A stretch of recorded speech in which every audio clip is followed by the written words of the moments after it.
Dr. Rite's almost here again. People of Liyue must have already started preparing for the most important festival of the year, right? Hopefully Paimon will be able to check out tons of great food again this year.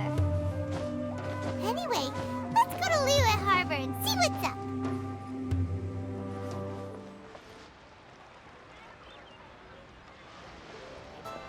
Paimon votes we go say hi to Xiangling first.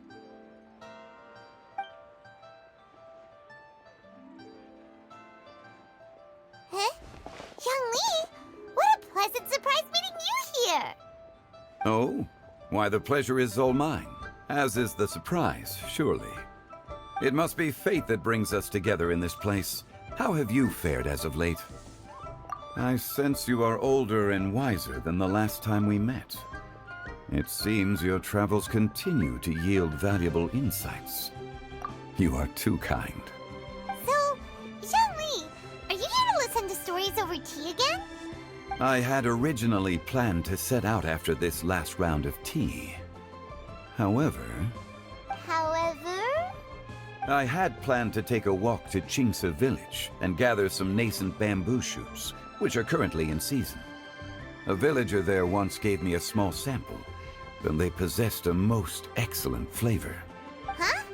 Nascent bamboo shoots? Why can't you just use normal bamboo? Wait, Paimon knows! Because Zhongli prefers the finer things in life, right? Okay, Mr. Particular, let me guess. Ahem. The nascent bamboo shoot has a uniquely tender texture and a delicate sweet taste that its normal cousin cannot match. An astute observation, Paimon. You know me well indeed.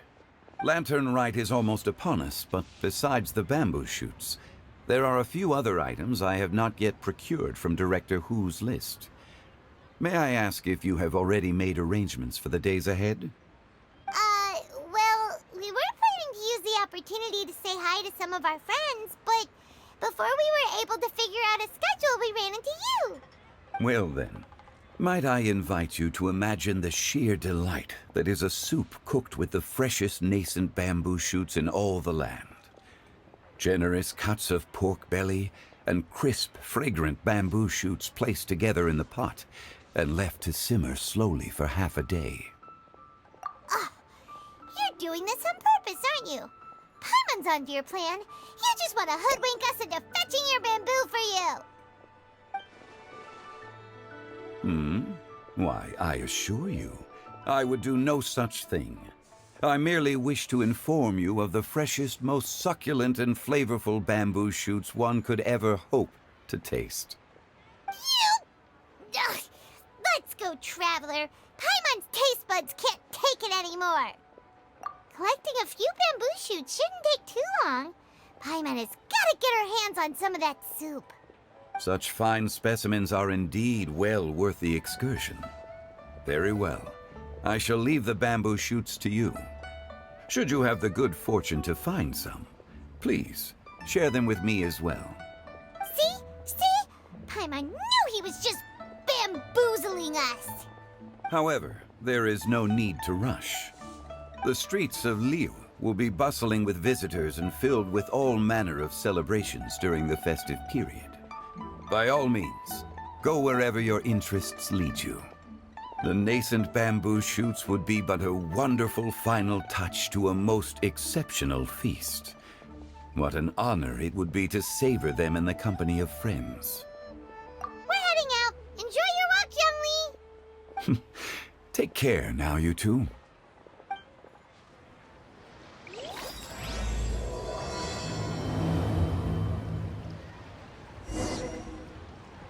As for Director Hu's list, I shall attend to it after one last round of tea.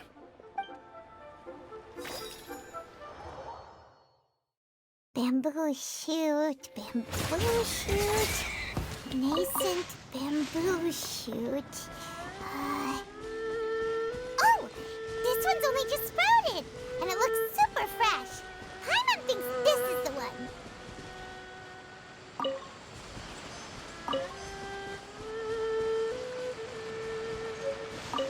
These should be enough. Let's head back.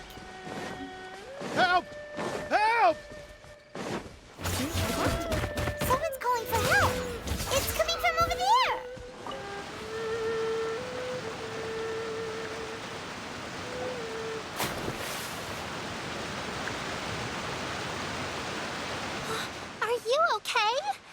Did any water go down the wrong pipe?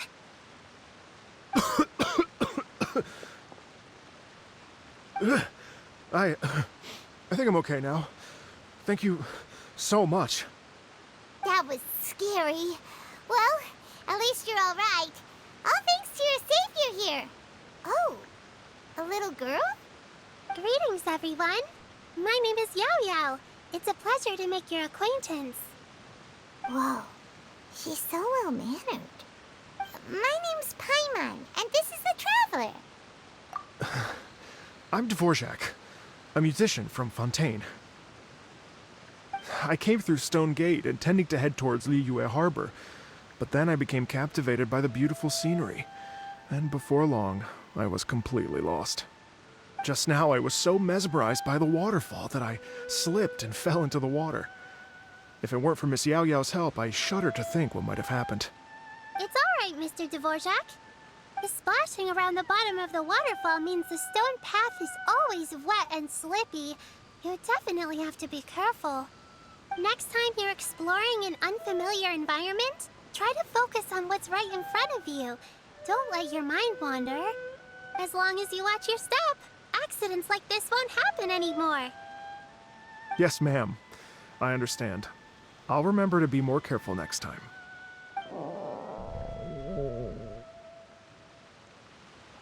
Oh, are you hungry, sir? Oh, I'll be fine. Please, sir, it's quite all right.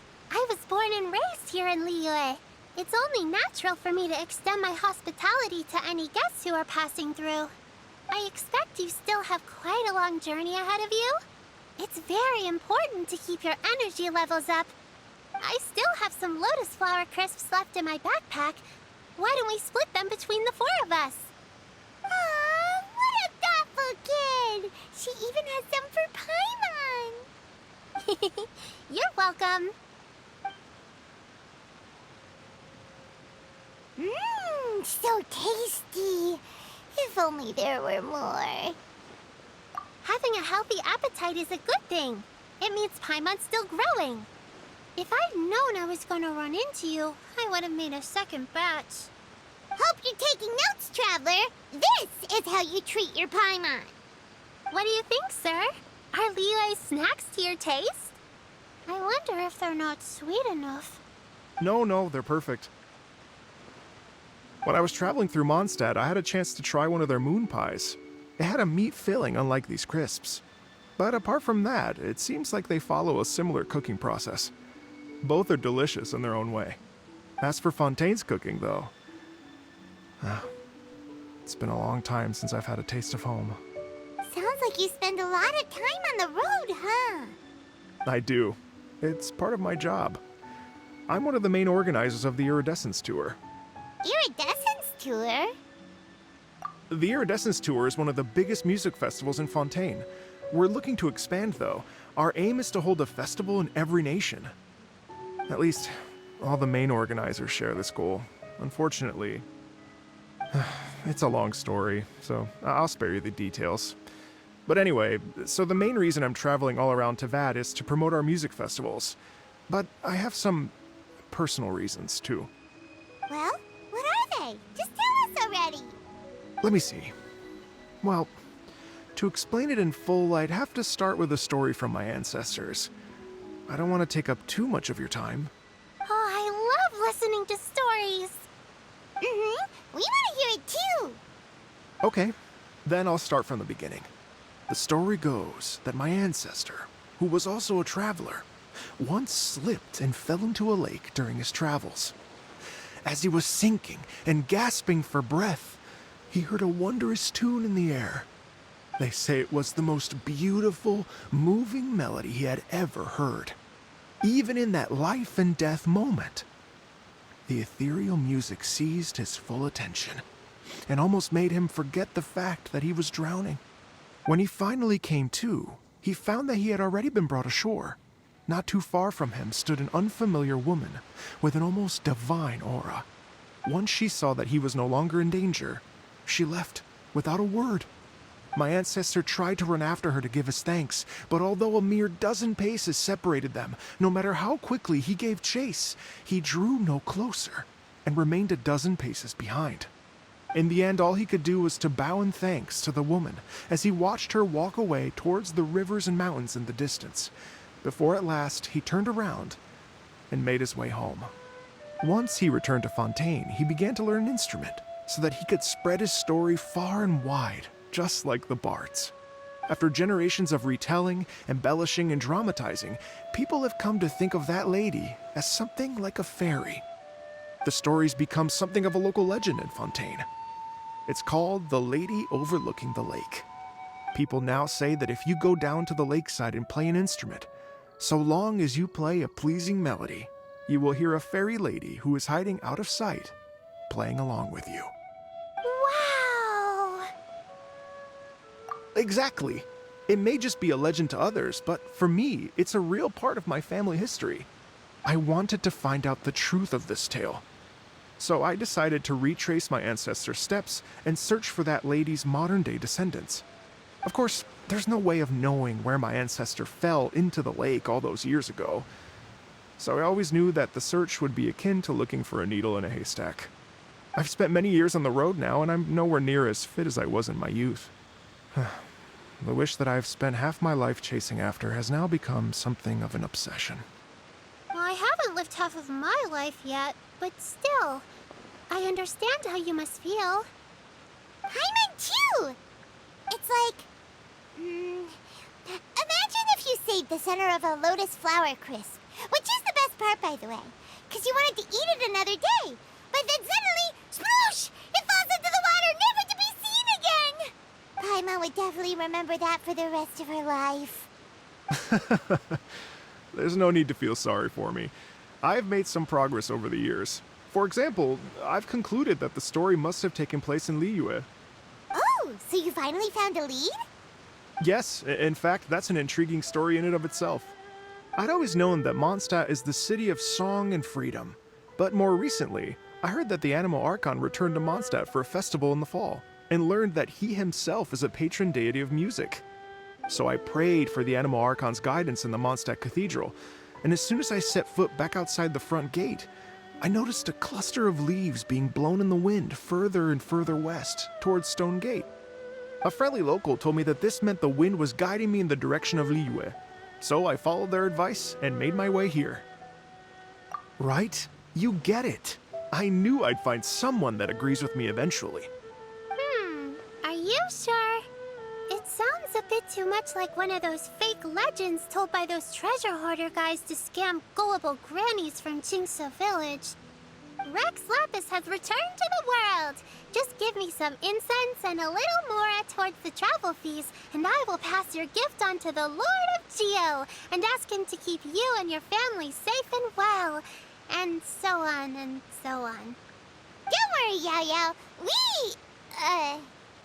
We have a lot of experience with deciphering omens and stuff. And anyway, you only got scammed if you handed over Mora, right? Actually, to express my gratitude, I did spend rather a lot of more on several bottles of fine wine, which I left at the Statues of the Seven along the way. Oh dear. Well, how about this, ladies and gentlemen? Why don't I bring you all to Yujing Terrace to see Miss Ganyu? I don't know very many people, so I can't help you out much. But Miss Ganyu and the Qixing know just about everything. If you've been scammed, they'll help you get your Mora back. And if the wind was telling the truth, and you want to keep looking for that lady's family, they'll be the best people to ask. But you've already helped me so much. Well, I was going to take some new medicinal herbs and plants I picked to Miss Ganyu anyway, so it's no trouble at all. You know what? It's been a minute since we saw Ganyu too. It should be nice to pay her a visit before Lantern, right? All right. Well, my sincere thanks to you all. I will never forget your kindness. Okay, everyone. Please follow me. I'll be your guide. Remember to watch where you're going, okay? Uh-oh. Paimon's out of a job. Oh well. Paimon will just be a cheerleader instead.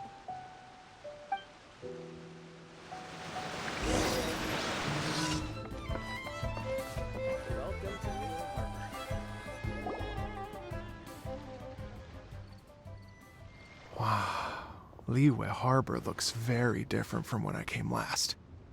It's almost as if I'm listening to the same melody, but with a richer timbre and new variations added. Well, we are here during Lantern Rite after all. It only comes once a year, so they always have a big celebration. It's fair to say that this time of year is when Liyue Harbor looks the prettiest. Great. Let's go and check it out. I can't wait to get into the city and see it all up close for myself. The streets are breathtaking. Smiles and laughter everywhere I look. It's contagious. I can almost feel the music in the air. I have the urge to start waving my conductor's baton. I'm glad that you're enjoying the city.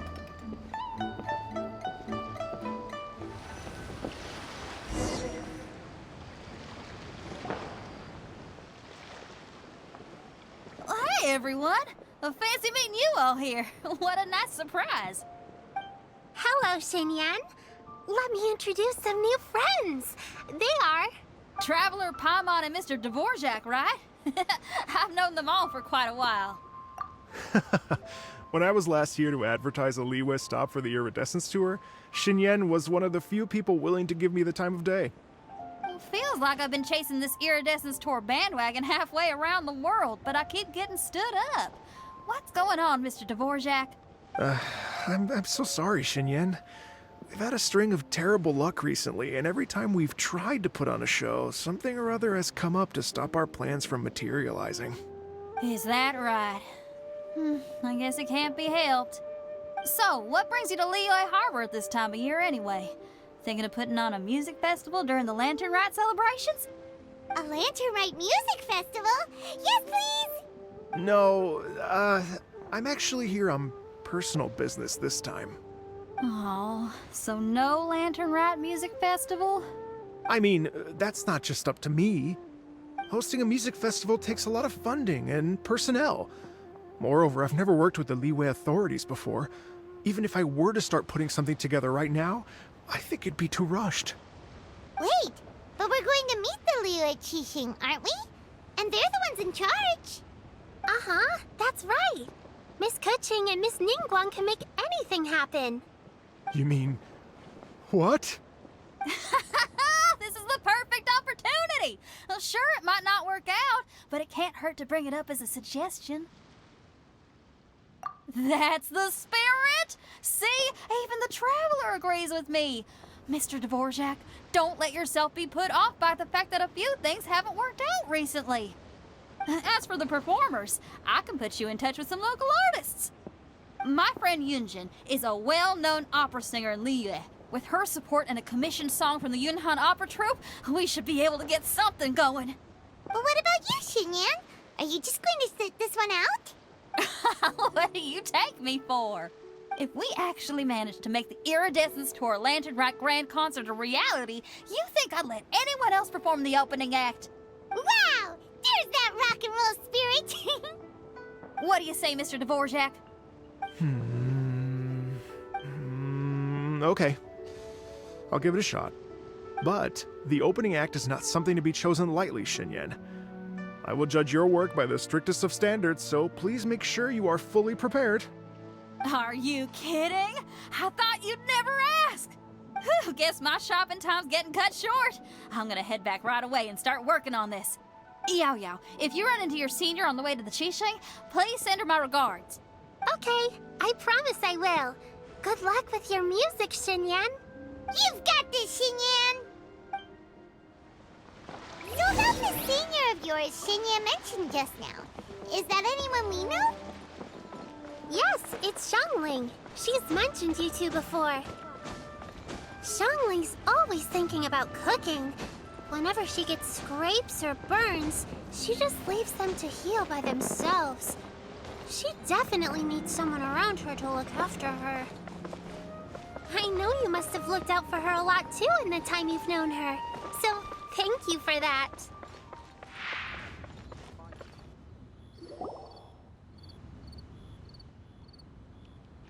Oh, it's Master! Is it okay if I go and say hi to her? Oh, calm down now, dear. I'm not about to run off anywhere. I'm not a bundle of energy like you. I haven't seen you in days, Master. I've missed you. Oh, bless you, Yao Yao. You do say the sweetest things. Ah, look who it is. Visiting friends during the lantern rite, are we? You're half right, Madam Ping. We were also trying to help out Mr. Dvorak over here. We were on our way to take him to see the Qixing. Hello, ma'am. I am a musician from Fontaine and an organizer of the Iridescence Tour. I don't suppose you've heard of it. Master! The Iridescence Tour is a super famous music festival. Oh, an old lady like me wouldn't know much about that sort of thing. A music festival, you say? It sounds terribly exciting. Oh, right! Madam Ping, how would you feel about that? You're an elder of Liyue, and you know all about Liyue's cultural traditions. Hearing your thoughts would definitely help us figure out how best to approach it. For example, do you think it might be a bit too modern, or is there any other issue? Why, not at all. Music pays homage to history and culture, and it can also be a bridge between different civilizations. Times change, and the music enjoyed by the youngsters of today is no doubt very different from the tunes I was accustomed to in my youth. Nevertheless, all fine things in life can be appreciated. And so, I look forward to it immensely. Hear, hear. I do believe that, my own dear grandmother aside, you are the wisest old lady I've ever met. Goodness gracious, you're all being suspiciously sweet today. Yao Yao, whatever have you been feeding them? Master, you're in such a great mood today. You're even cracking jokes with the rest of us. Oh, well, I'm sure you must have plenty to be getting on with, yes? Run along now. Don't let me hold you up. Thanks, Madam Ping. We'll see you again soon.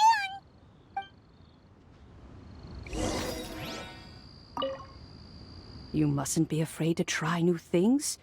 If you never try, you'll never know. With your contribution, I'm sure this year's Lantern Rite will be a most spectacular one.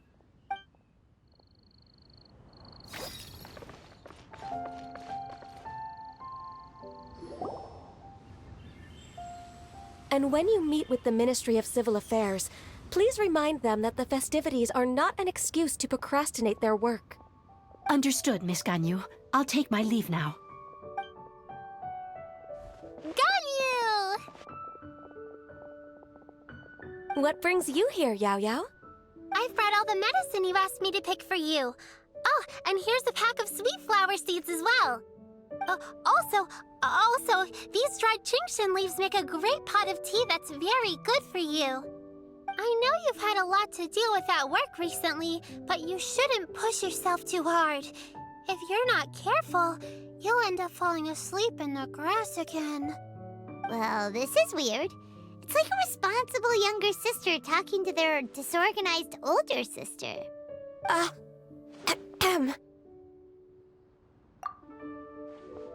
Thank you, but Paimon's criticism is quite valid. I do have a tendency to neglect matters outside of work, and that's something I should improve on. Oh, my apologies. I don't believe we've been introduced. Ah, Paimon will do the honors.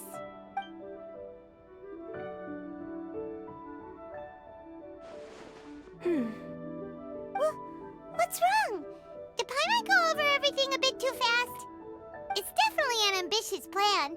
If there's anything you didn't quite catch, Paimon's more than happy to go over it again. It may be a little difficult to make this happen. Oh? Well, the Lantern Rite is the most important festival of the year. Our celebrations must not only be visually spectacular, but also appeal to the tastes of Liyue citizens from all walks of life. The Iridescence Tour is relatively unknown in Liyue. It's difficult to predict how a brand new show will be received. It would be quite risky for us to bet everything on this one music festival. All very valid points. I completely understand. Therefore, we will not replace or cancel any of our pre-existing program. However, I will submit a proposal requesting to put the Iridescence Tour special performance as the final act of this year's festivities. Some live music will certainly add to the festive atmosphere on the night of the Lantern Rite. As for the venue, let's reserve a space at the docks. Yes, my thoughts precisely. Now I just need to take some time to give this proposal some polish. As long as I clearly lay out the pros and cons, and highlight the key points of the proposal, given that Ping and the Traveler have both given the idea their blessing, I'm confident that Qixing will be sure to give it serious consideration. Mr. Dvorak, I will need to discuss with you the number of musicians who will be coming to Liyue, as well as their catering and accommodation requirements. Oh, yes, certainly. Let's step to the side and discuss further.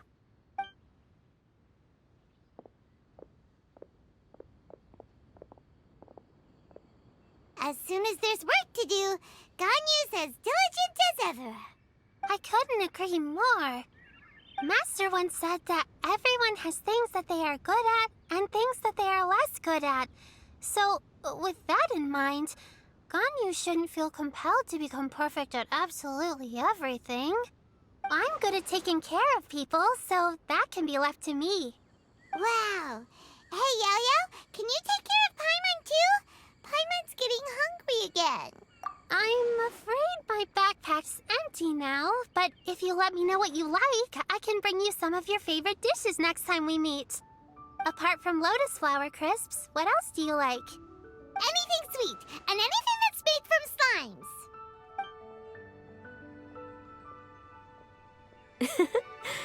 Here's what I've drafted so far. Anything else you want to add? No, this is excellent. I'm racking my brains, but I don't think you've missed a single thing. Perfect. Then we'll leave it as is. I'll go make an official copy. Oh, perfect timing. We were just wrapping up our discussion here. Not at all. Every second counts for a complex proposal such as this. I will inform the Qixing of this development immediately. Please give me a moment to pass on the message. Yao Yao, thank you for bringing my herbs. I will make sure to take them. Remember to make tea from them first, Ganyu. You mustn't just chew them raw. I will. Okay, I should be getting back. If Yao-Yao stays out for too long, Mom and Dad will be worried sick. Everyone, I'm sure that the music festival will go off without a hitch, so don't worry. And in case I don't see you before, I wish you all a very happy Lantern Rite. Thank you, Yao Yao. Happy Lantern Rite to you, too. We should go get dinner together sometime!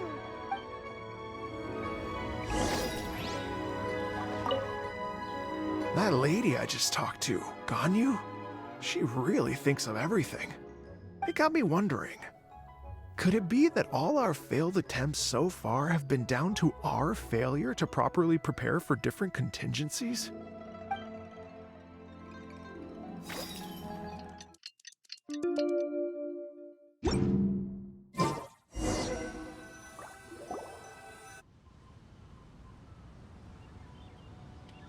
Greetings, Traveler, Paimon, and Mr. Dvorak. Call me Kuching. Ganyu has brought me up to speed on everything. I'll get straight to the point. The Qixing have approved Ganyu's proposal. Over the next few days, I will be working with Mr. Dvorak on behalf of the Qixing to facilitate the organization of this concert. Yay! That's awesome! Please. The Qixing have a duty to deal with matters such as these. We have merely moved things forward to the next step. On a more personal note, I am an avid supporter of all things new and innovative. As such, it is my privilege to work with you on this exciting project. Thank you so much, Kuching. I'd become quite discouraged after our recent failures and was expecting the same outcome once again, so I didn't dare to get my hopes up. Never in my wildest dreams could I have imagined this going so smoothly. It's like a dream come true. Right. Time for me to call in the performers. To stage a concert at a high-profile event like this is a rare opportunity. We'll make sure it's a night to remember. Yes! Our music band's finally getting fired up! Yes, indeed. I know exactly what I'm doing from here. For a musician, music will always be the language they are most fluent in. Oh, that. That can wait for another time. Oh, Ganyu? What's wrong? they told me all about Mr. Dvorak's situation, but I was so engrossed in drafting the proposal that I forgot all about it. Oh, that's quite all right. I don't even know what the person I'm trying to find looks like, so it was always going to be a long shot. Don't worry about me, Ganyu. Your time and energy are needed elsewhere. I'm sure you already have plenty to deal with between this concert and everything else going on during the Lantern Rite. Thanks. It was just that I had a few initial thoughts when I heard your story. For instance, I wonder if this lady your ancestor met might have been an Adeptus. What do you think? To tell you the truth, Mr. Dvorak, I am somewhat related to the Adepti myself. I am part human and part Qilin. The Qilin is an illuminated beast. I know how important your quest to get in touch with your roots must be to you, because I've been there myself before, trying to find out where I belonged. Did you say the Adepti? And you're illuminated beast? Part Qilin? Are you telling me all the rumors of the Liyue Adepti are real? So it's not just artistic license? You bet they're real! Trying to track them down is tough, though. Like Julian Karst itself. There's nothing specifically stopping you from going there, but getting in and out of there is quite an ordeal. Yes. Anyway, if you're looking to uncover a lost melody or shine light on a forgotten aspect of Liyue's cultural history, I'm probably not the best person to ask. But if it's a person you're looking for, then I just might be able to help. I see. I think I understand the situation now. In that case, Ganyu, shall we divide the work between us? Yes, that was also my thought. Great. So Mr. Dvorak and I will concentrate on things here in the city to make sure the concert goes according to plan. In the meantime, Ganyu will reach out to her network and try to find the person he's looking for. How's your workload at the moment? Will you be able to make time? I can probably get through everything in 2 days, as long as I don't sleep. Wait, what do you mean as long as I don't sleep? Even for someone with illuminated beast blood in their veins, working for such an extended period without a break will take its toll on your health. Somehow that does not sound persuasive coming from Kuching. Be it but 3 moons from the start, he who returns is not he that departs. Even I know the importance of maintaining a healthy work-life balance. In that case, 3 days. All right, I can work with that. If you have the time, would you join me for this search?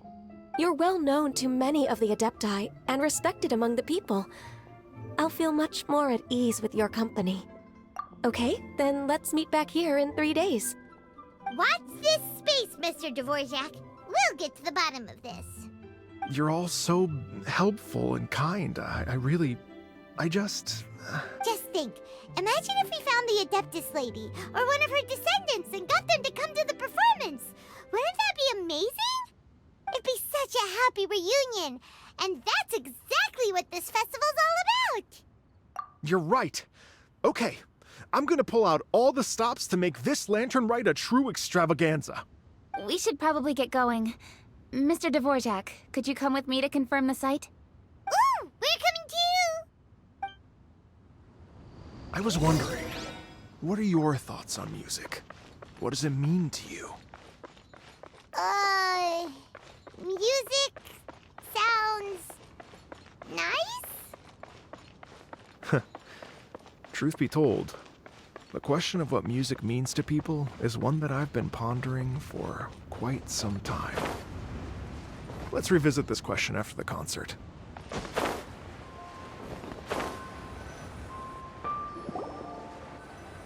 Lady Yuhang?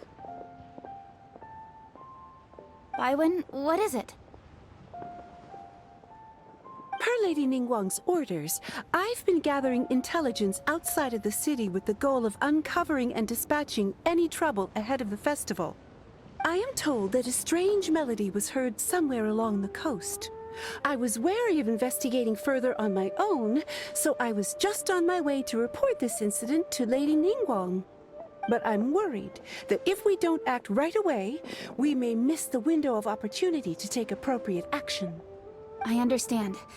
In that case, Yeah, Kuching, you're busy enough as it is. There's a ton of different things in the city that needs your attention. Leave it to us.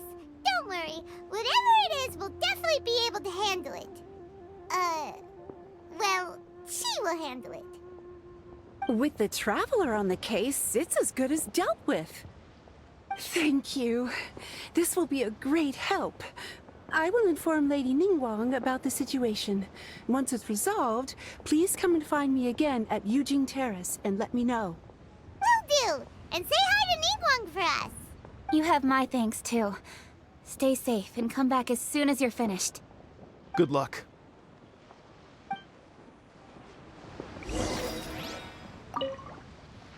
She said she'll reach out to the Yunhan Opera Troupe? Huh, I see. Then I'll arrange for a rehearsal venue and accommodation as soon as possible. Everything should be ready tonight. Many thanks, Kuching. You know, I once heard someone from Liyue describe a person as swift as lightning and agile as the wind. At the time, I thought it was a curious expression, and I had a hard time piecing together a mental image of such a person. But now, having seen Kuching in action, I honestly can't think of any other way to describe it. It's such a vivid and expressive phrase, a testament to the richness of Liyue's culture. You're too kind, Mr. Dvorak.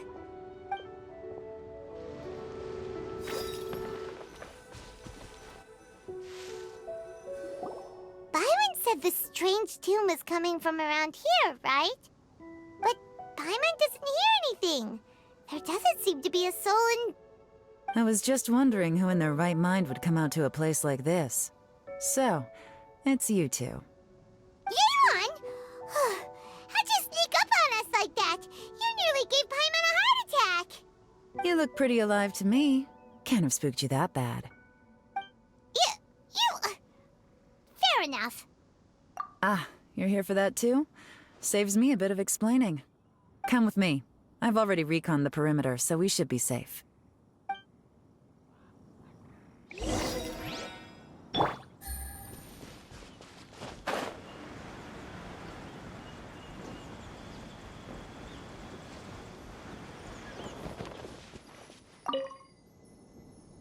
The doors and the windows are all fine, so there definitely wasn't a break-in.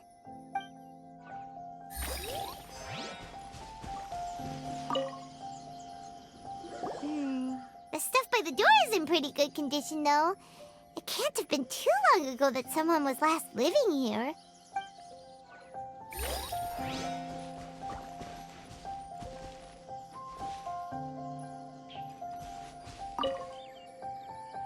This place is completely empty. There's nothing valuable left here at all.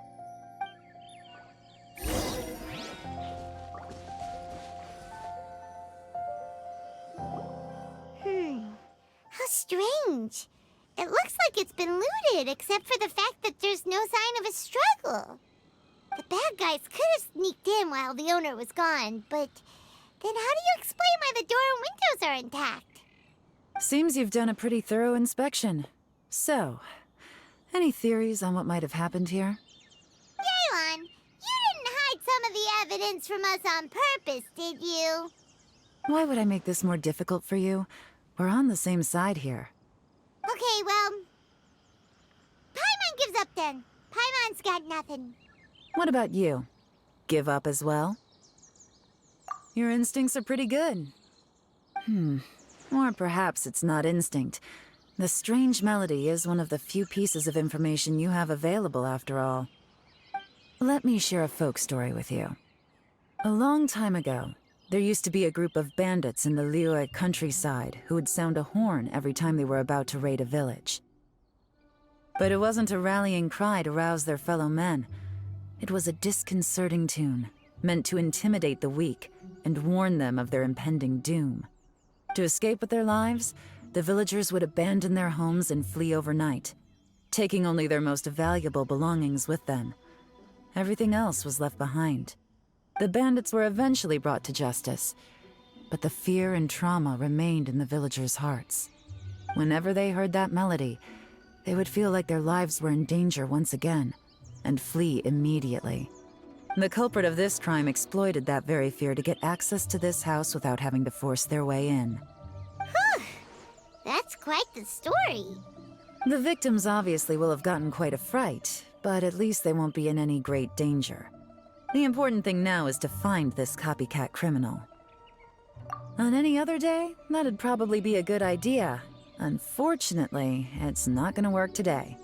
Take a look around and you'll see what I mean. This criminal is clearly well-versed both in using music to commit crimes and in making a clean getaway. Not only did they stay off the muddy road to avoid leaving footprints, it looks like they were also careful not to bring any gadgets with so much as a trace of elemental energy. Evidently, they were intent on keeping even the most experienced investigators off their trail. Unfortunately for them, I'm one of the best trackers in the business. They're not about to get away with their little scheme on my watch. So basically, if we want to find the culprit, we just need to follow Yelan.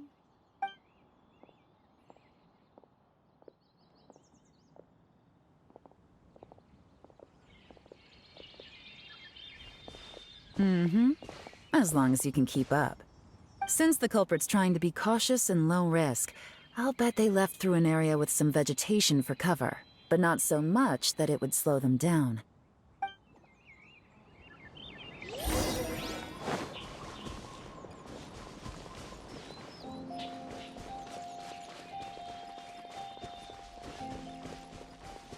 Here, look at this. These tracks are superficial, but they definitely didn't occur naturally. Something heavy was being dragged this way, meaning we're headed in the right direction.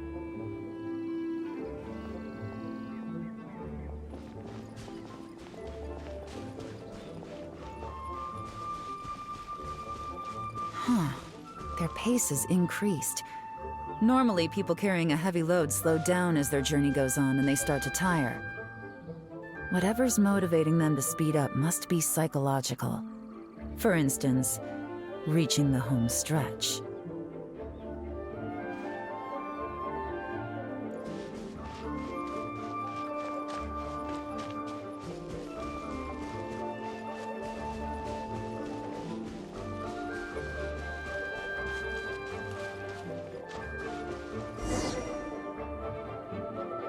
There they are! Look! A treasure hoarder tent! Ugh, not the treasure hoarders again! And so close to Lantern Rite, too! 'Tis not the season for their antics! Come on, let's round them up.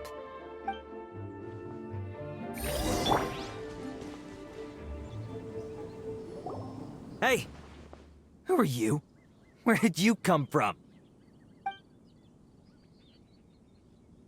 The evidence is conclusive. Okay, confess and we'll go easy on you. My patience is running low, so why don't you do us both a favor, You kidding me? You think I'm scared of you? Perhaps not, but you should be.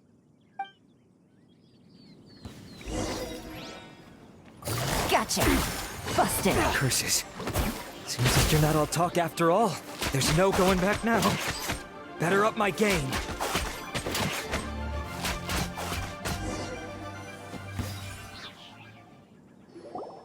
Mercy!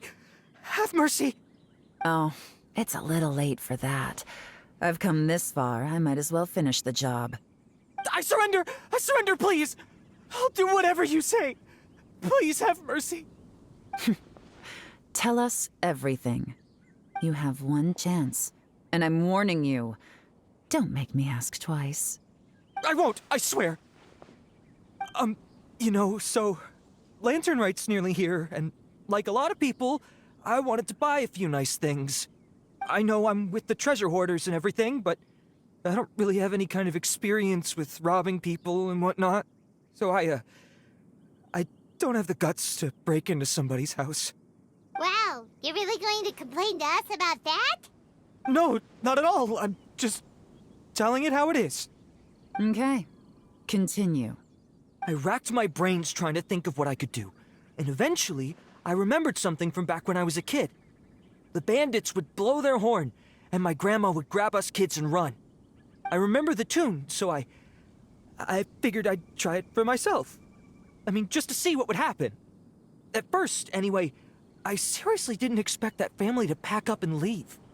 But they did, and they just left all their stuff right there for the taking. It was too easy, I couldn't resist. It was completely wrong of me, I know that now. I'll return everything that I took. It's all still in perfect condition, and it'll be like it was never gone. Please, give me a chance, huh? Let me make it right. Give you a chance, huh? Sounds to me like you'd rather strike some kind of a deal than spend Lantern Rite behind bars. Yes? Yes? You know how to bargain, I'll give you that. It's just a pity that you didn't confess at the first opportunity. You'll have to take a walk with me. Once we've returned the goods, we'll find the owner of the house, and you can apologize to them in person. After that, I'll escort you to the Ministry of Civil Affairs. Yes, ma'am! You know, as a former victim of this kind of crime yourself, I doubt anyone understands the fear you inflicted quite as well as you do. Does your greed matter more to you than your fear? More to the point, if you can play a tune from memory, don't you think you should be capable of making an honest living? You mean... That's enough hints for you. You'll have plenty of time to reflect on all of this yourself. There's not much left to wrap up, so I'll take it from here. Guess this is where I'll say goodbye. What is it? Is there something else? I'm still not sure how you first got your hands on this information, so play it safe when you get back. Don't mention to anyone that you ran into me out here. You helped a lot with the investigation and arrest anyway, so it's perfectly fair for you to get all the credit. Just take it. It works better for me, too. See you when I see you, and happy Lantern Rite. Leon's such a pro at this. With her taking it from here, it's as good as resolved. Whoosh! Random event, a strange melody, complete! Although, it's kind of a shame that we never got that treasure hoarder guy to play the melody again. Right? How could anyone not be? When we were chatting with Mr. Dvorak, music seemed like such a positive thing. And most music is, right? It can help us relax, feel all warm and fuzzy, recall happy memories, or even just think happy thoughts. Paimon never imagined that music could be used to commit crimes. Oh, really? Huh. Makes sense. Paimon's musical understanding improves again! Well, anyway, now that everything's resolved, let's get back to Liyue Harbor. Byron's still waiting for us with our random event rewards.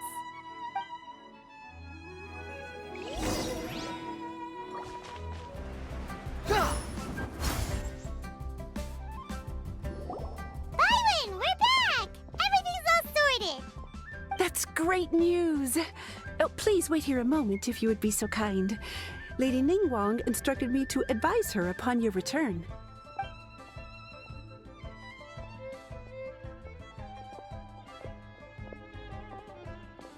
My greetings to both of you. Long time no see. No need to be so formal with us, Ningguang. We've known each other for a long time now. You must be super busy with all the preparations for Lantern Rite. Don't mind us. On the contrary, I think it is those that I have known longest to whom I should extend the greatest courtesies. Alas, on a different day, I would invite both of you inside for some tea and a brief respite from your travels. But you're quite right. Trivial matters aside, there's no escaping the fact that we have a grand concert to organize. Once the performance itself is over, we'll then need to invite the representatives of the Iridescence Tour for a discussion on future collaboration opportunities. The financing arrangements alone could well entail many rounds of discussion. Simply put, there will always be work to do. Whoa, you're already thinking that far ahead? Well, we can discuss more current affairs if you'd prefer. I trust you saw this year's Mingxiao lantern at the docks when you arrived at the city? Yeah, it looked like a goose. Which Adeptus is it modeled on this time? Sea Gazer. I believe you're familiar with the name. Legend holds that he was free-spirited and easygoing. People described him as a cheerful soul and a loyal friend. On this marvelous lantern rite, we pray that the fallen heroes may be guided home.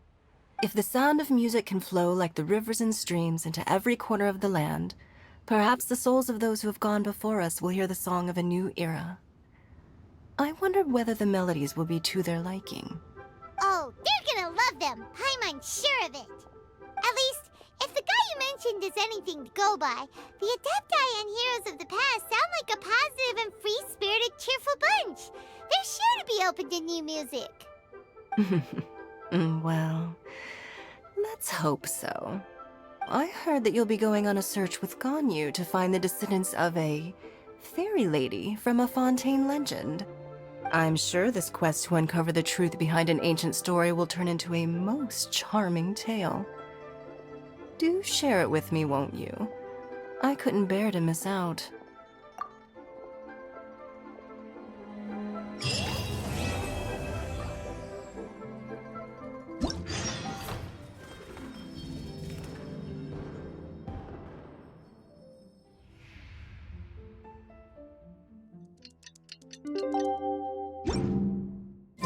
Looks like it's about time for us to meet up with Ganyu.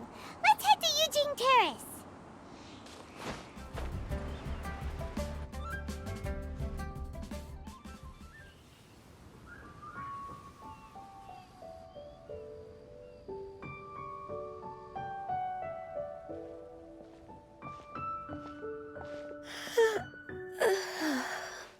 Greetings, Traveler and Paimon.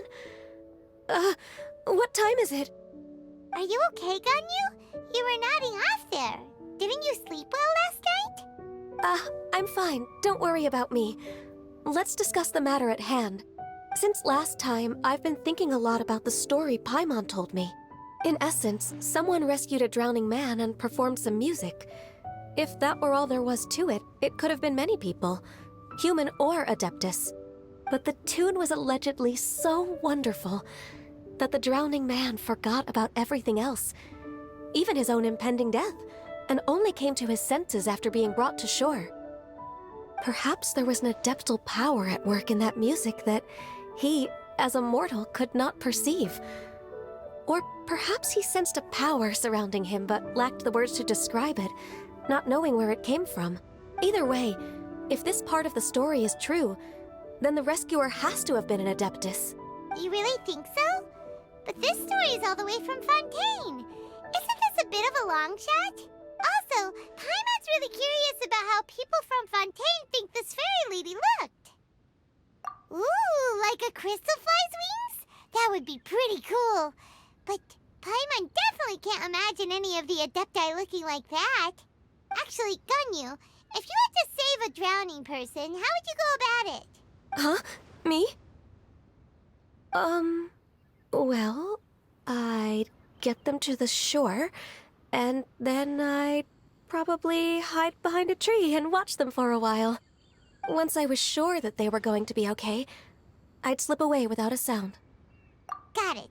So basically, Ganyu's the type of person who doesn't like taking credit for her good deeds. No, it's not like that.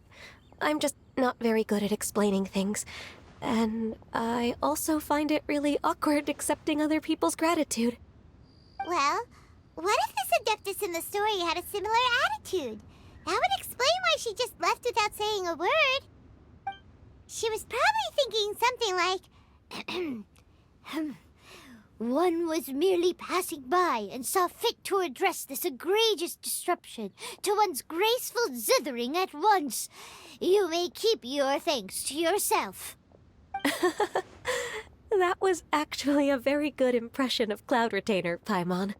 As far as I'm aware, Cloud Retainer isn't the most musically gifted. Still, we can't completely rule her out just yet. If we set off now, we could head to Mount Outsung and ask her about it. You'll be able to confirm either way if it's her, and I can, I've been in Lea Harbor for so long now that I'm just not as familiar with the Adepti anymore. If there's anything we want to know about them, she's the best person to ask. Sounds Sounds great! And we're pretty close with Cloud Retainer by now, so we probably don't even need to bring her food this time, right? I've prepared a gift for her to mark the festival, just in case. However, Cloud Retainer spends most of her days studying mechanisms in her abode. She's on her own so much of the time that the moment she has someone to chat with, she just... Never mind. I promised I'd help Mr. Dvorak, and now that I've made the contract, I can't be having second thoughts. Traveler, Paimon, let's set off for Cloud Retainer's abode. Seems like this is a tough decision for Ganyu, but she's made up her mind now. Paimon gets why she'd be so anxious. Okay, how about this? If Cloud Retainer tries to start telling stories about her again this year, we should pipe up and change the topic. Wait, did she leave already? Hey, Ganyu, wait up!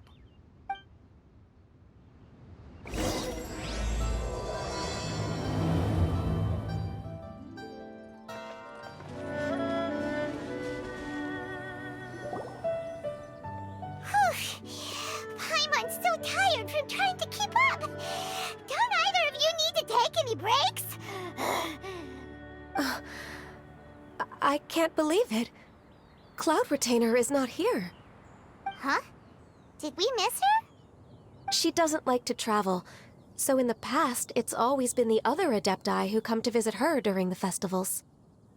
True. Now that I think about it, Cloud Retainer would be quite capable of taking care of anything on her own. There's no need to worry about her.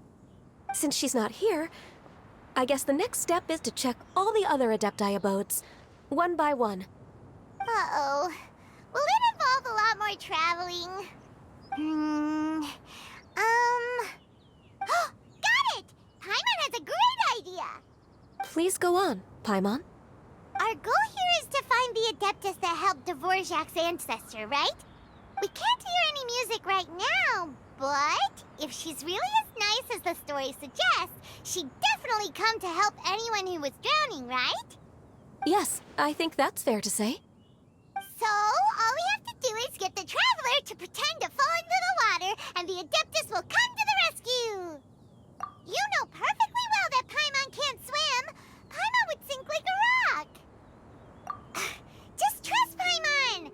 The water's pretty deep over there! Quick, swim to the very center!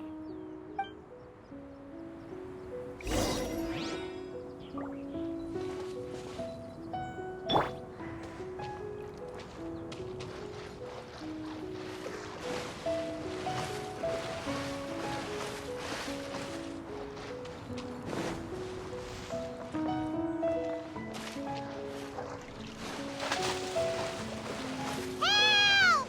Help! Someone's drowning! If only there was a kind-hearted Adeptus here to save us! Oh no! Whatever will a Paimon do?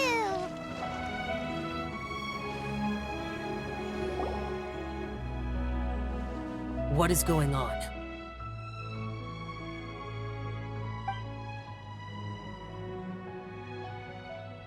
How do you feel right now? Shenhe!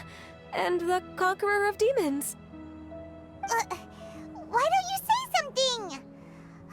Please don't make Paimon explain it. Okay, fine. Paimon will explain.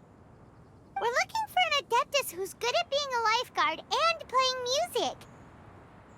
But if the Adepti aren't gonna stay home, then how are we supposed to find them?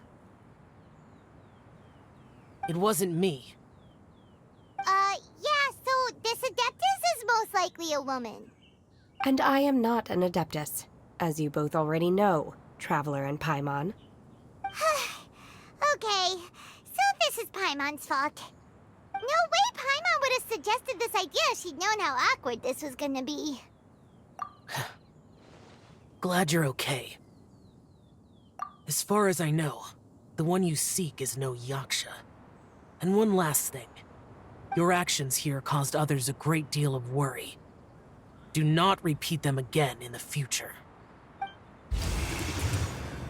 As ever, the Conqueror of Demons comes and goes, just like the wind. Right. I didn't dare to say a word just now. How's your training going, Shenhe?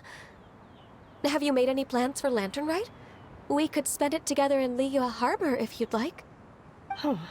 I had planned to spend the festival with Master this year. However... Oh, speaking of Cloud Retainer, when did you see her last? Earlier this morning, she set off for Mount Hulao at dawn. I noticed she was using an Adeptus art of some kind to protect a mechanism that looked like a boiler. Maybe it was a gift for Mountain Shaper. I did not inquire. So we just missed her. Please excuse me for a moment. I think I'll leave the gift in her abode. Sure. Thank you. It sounds like Ganyu and Shenhe have gotten a lot closer recently. Yes. During the summer and winter, I continued to train with Master. In the other months of the year, I have been learning to adapt to human life in Liyue Harbor.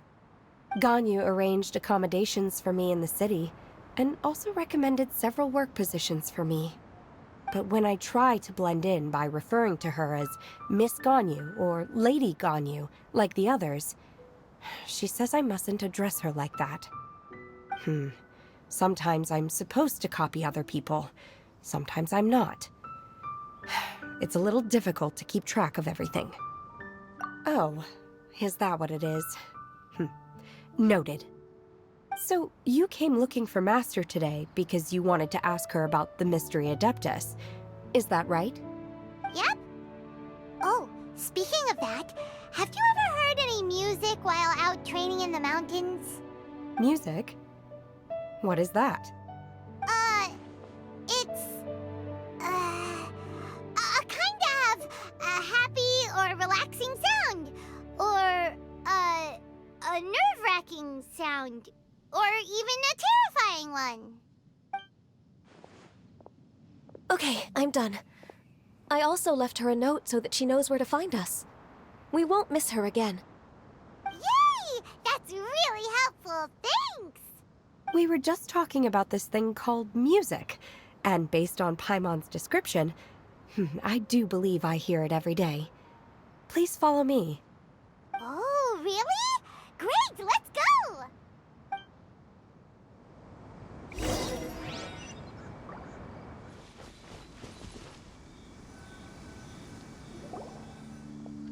This is the place. I enjoy training here to the sound of music. Oh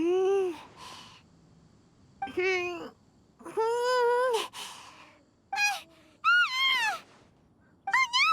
Paimon's gone deaf! Paimon can't hear anything! Oh, whew! Paimon hasn't gone deaf after all! Paimon heard you when you just spoke. Anyway, where is this music? The faint sound of birdsong, the quiet murmur of the streams.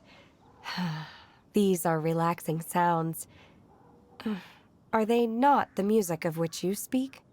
Oh, Paimon wasn't quite done with the description. Okay, fine, it's all Paimon's fault. What we're looking for are not the sounds of nature, but melodies played on special instruments. And a melody is? Huh? Hey, why don't you just sing that one melody Shen has heard before? It'll probably help her to understand what we're talking about.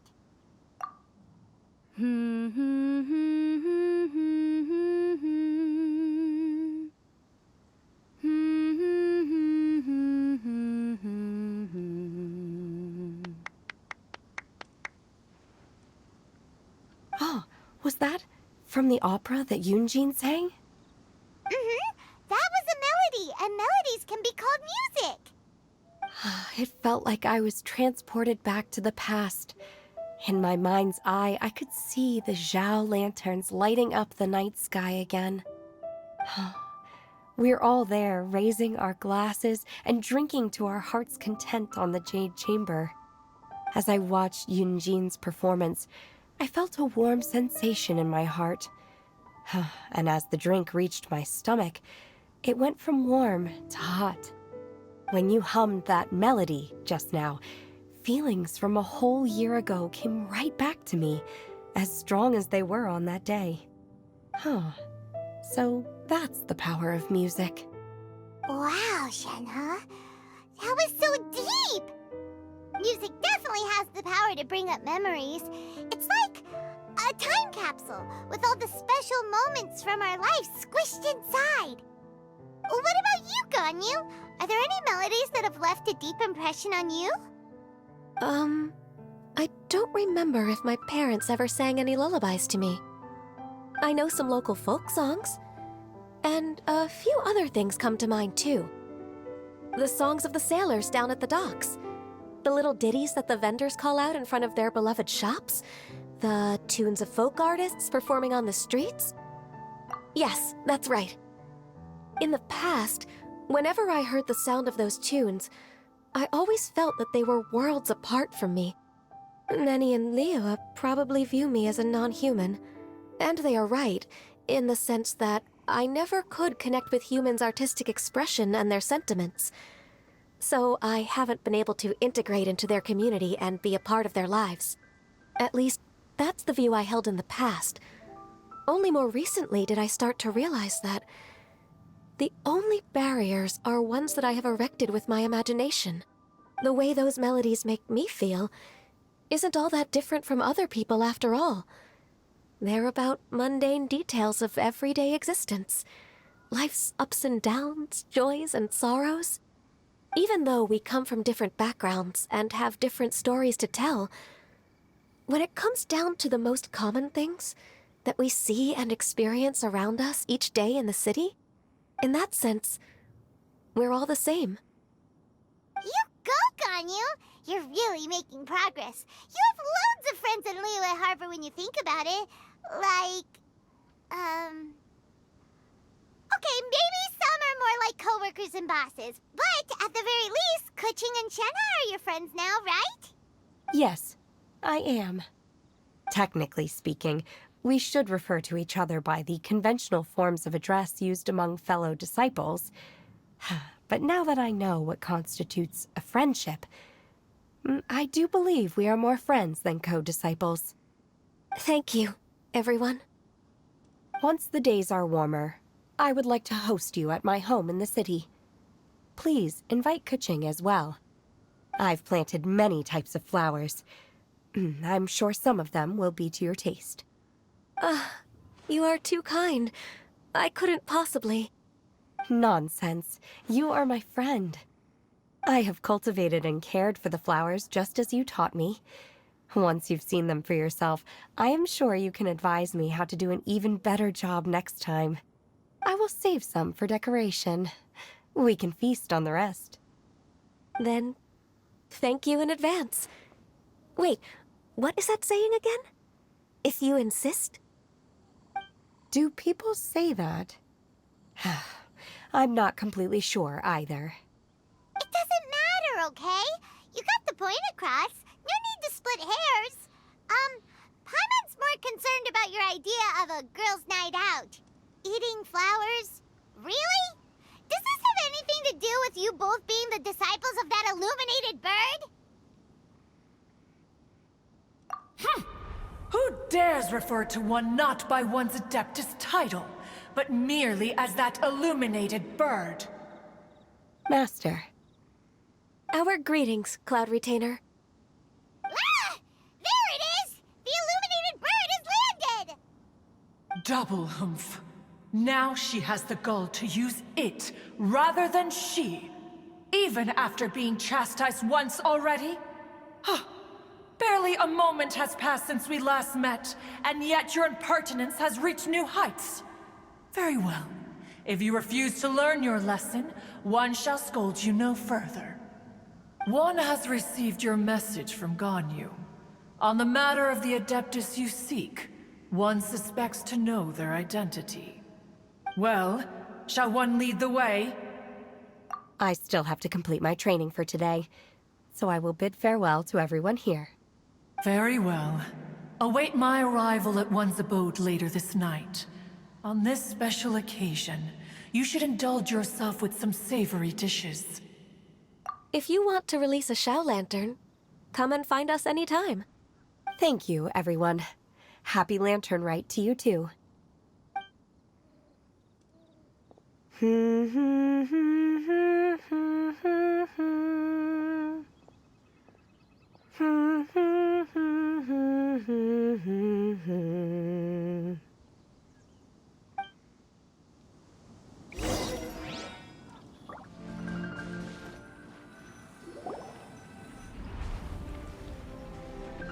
Is this Quaily Plains?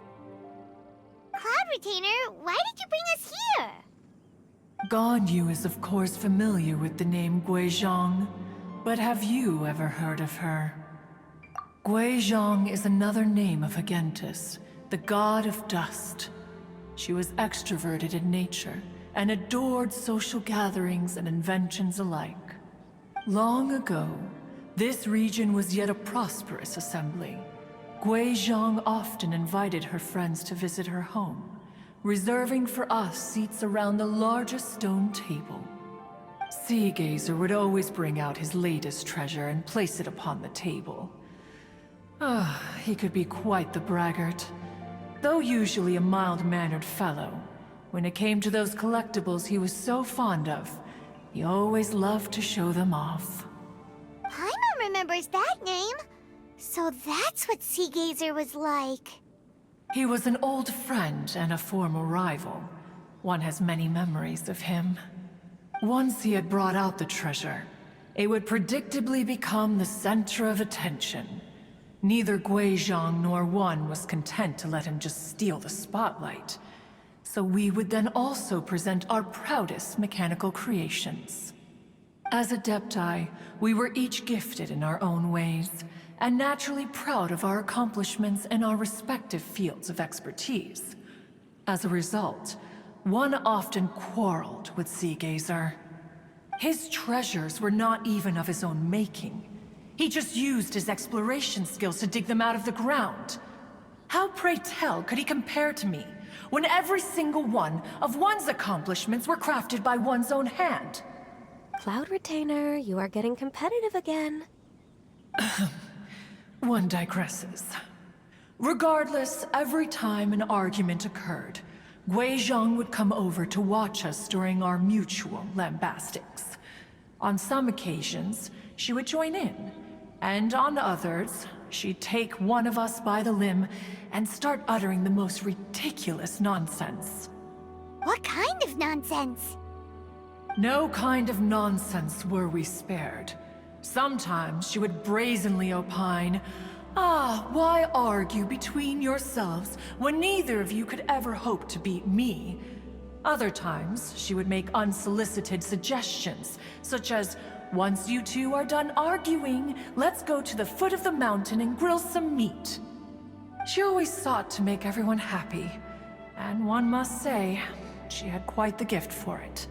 No matter what nonsense she said, One never felt bothered or offended.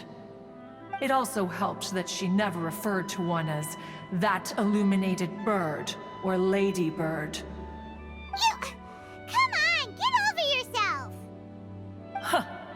Anyway, just as our impassioned arguments would reach the apex of acrimony, Marchosius would bring his delectable dishes to the table. Who would dare snub the stove god and his wondrous creations?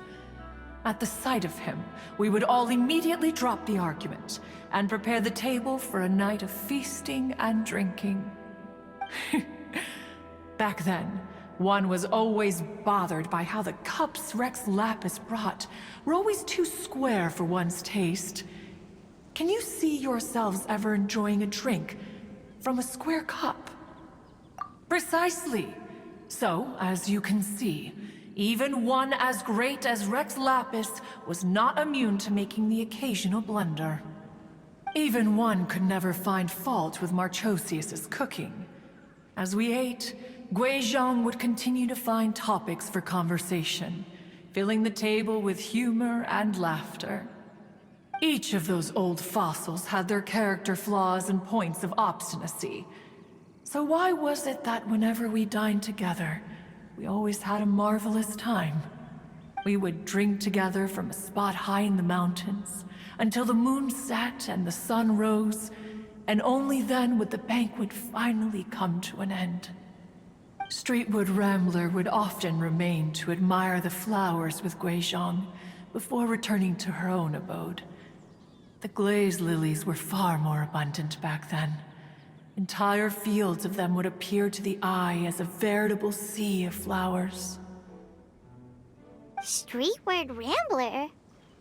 That would be Ping. You probably know her as Madam Ping. Oh, okay.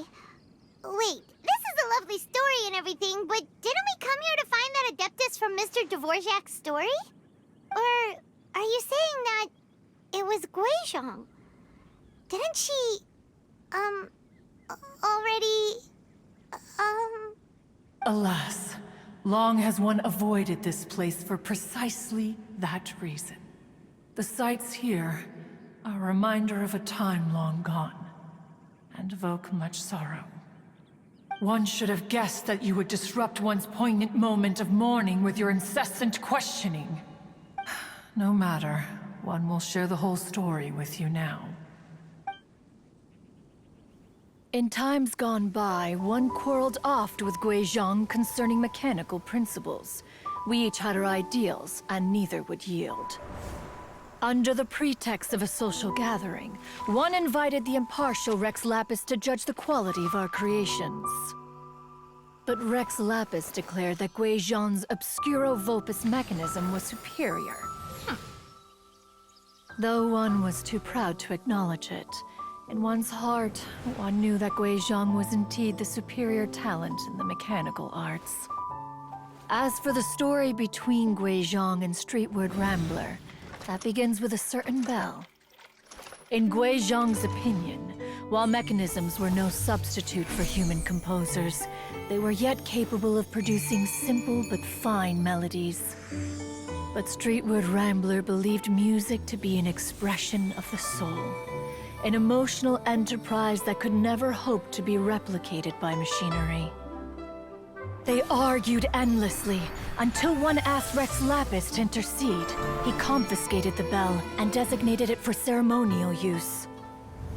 Thereafter, one would often find them convening in the mountains, discussing music, mechanics, and all the affairs of the mortal world.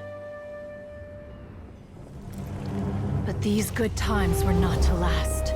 War broke out between the gods, and soon engulfed the Guili plains. Guizhong was overpowered by the enemy, and fell in battle. When Streetwood Rambler and I arrived at the scene at long last, all that remained among the ruins was her lifeless body. After this, at Streetwood Rambler's request, Rex Lapis granted her the cleansing bell for safekeeping. To honor our friend's memory, one made a few finishing touches to her ballistic device. Many lantern rites have passed since then. Many greetings and goodbyes. Upon what do you gaze? The Guili Plains? No. It's everything.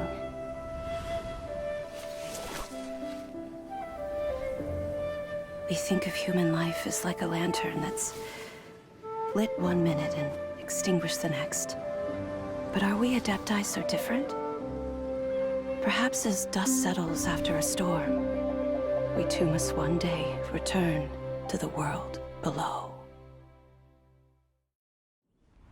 One has always been austere and private by nature, and has never relished socializing. One's dealings with Guizhong were born out of discussions on the discipline of mechanics. What? You have loads of friends, and you seem pretty chatty. Just because one is not ignorant of social graces does not mean one is fond of them. One is perfectly capable of partaking in conversation despite being introverted. But in the end, one is nothing like Streetward Rambler. She is dauntless but thoughtful, not to mention eloquent and wise. Moreover, Her friendship with Guizhong was far greater than one's own. Back when they were rivals, they would often compete against one another in the realm of musical composition. That cleansing bell was one of Guizhong's proudest works, having the ability to both compose and perform. Wait, that's weird. Didn't Madame Ping say she pestered an old friend for that bell? And she also said something about being a vain beauty when she was young or something. Streetward Rambler, a vain beauty. My foot. That bell has a sad history. Clearly, she refrained from sharing with you the truth of its origins, since the right time had not yet come. As for her old friend, who else could it be?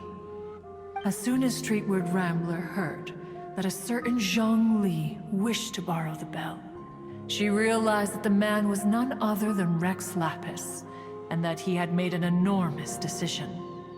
After all, we all have known each other for several millennia. Some things between us are implicitly understood. Whoa! So they were talking in secret code? Oh, Paimon did not see that one coming. Enough of your intrusions. Where was one up to? Ah, yes. One remembers now. The cleansing bell is powered by a mechanical art, and can be used to great effect as an accompanying instrument. After the passing of its creator, it was used on numerous occasions during rites of parting. But Streetward Rambler did not acquire it from Rex Lapis for the purpose of producing further funerary tunes. No. Each time she rang it, it was to play the tune that Guizhong composed on it. The two once clashed over their beliefs about the meaning of music. Who would have thought that with Guizhong's passing and Streetward Rambler's mourning, two tunes composed in discord would eventually become one harmonious composition? Once upon a time, Streetward Rambler also loved gatherings, liquor, and music. But after Guizhong passed, she preferred her own company. She could often be found sitting alone at a mountain summit, contemplating and reminiscing with her zither. The music would go from mournful to soothing to impassioned. Many years passed before she finally composed a melody to her satisfaction. In celebration, she played the tune to the clouds. Regrettably, one has only ever heard her play that tune once. Which brings one back to the matter you've been investigating. Perhaps it was during that performance that the ancestor of your Fontaine friend fell into the water and was saved by Streetward Rambler. But if she was so happy with the melody, why would she only play it once? One was also greatly perplexed by this. After suppressing one's curiosity for a long while, one finally approached her and asked why she would retire the tune after having spent so long on it. In response, she said, "Though the strings that played that melody survive, the one who inspired it is gone. Tell me, Cloud Retainer, when the one attuned to my soul is no longer here, who else could hope to understand this tune?" Aw, poor Madame Ping. I just remember being taken care of by you when I was young. Once the Archon War came to an end, I stayed behind in Liyue Harbor to honor my contract. Although I met Guizhong a few times, I never knew anything of this particular story. Guizhong was quite the visionary, but tragically passed before her time. Her manuscripts still lie unfinished in the realm of clouds. Blank pages give one cause for contemplation on what might have been. Had you not decided to search for that mystery Adeptus, perhaps these stories, too, would have been lost to the sands of time. As of now, you know the truth. That the Adeptus who rescued the drowning man was none other than Streetward Rambler. Do you intend to discuss this with her?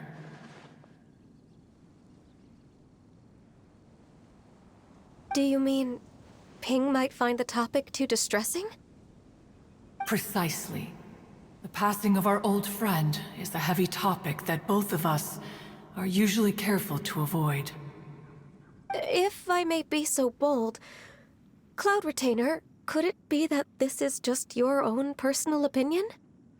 Oh? How so? I've been in Liyue Harbor for quite a long time now, and I've witnessed many farewells along the way, so I too am well acquainted with the pain of the passing of a loved one. But this doesn't bring the city or its people to a standstill. They have to keep moving forward.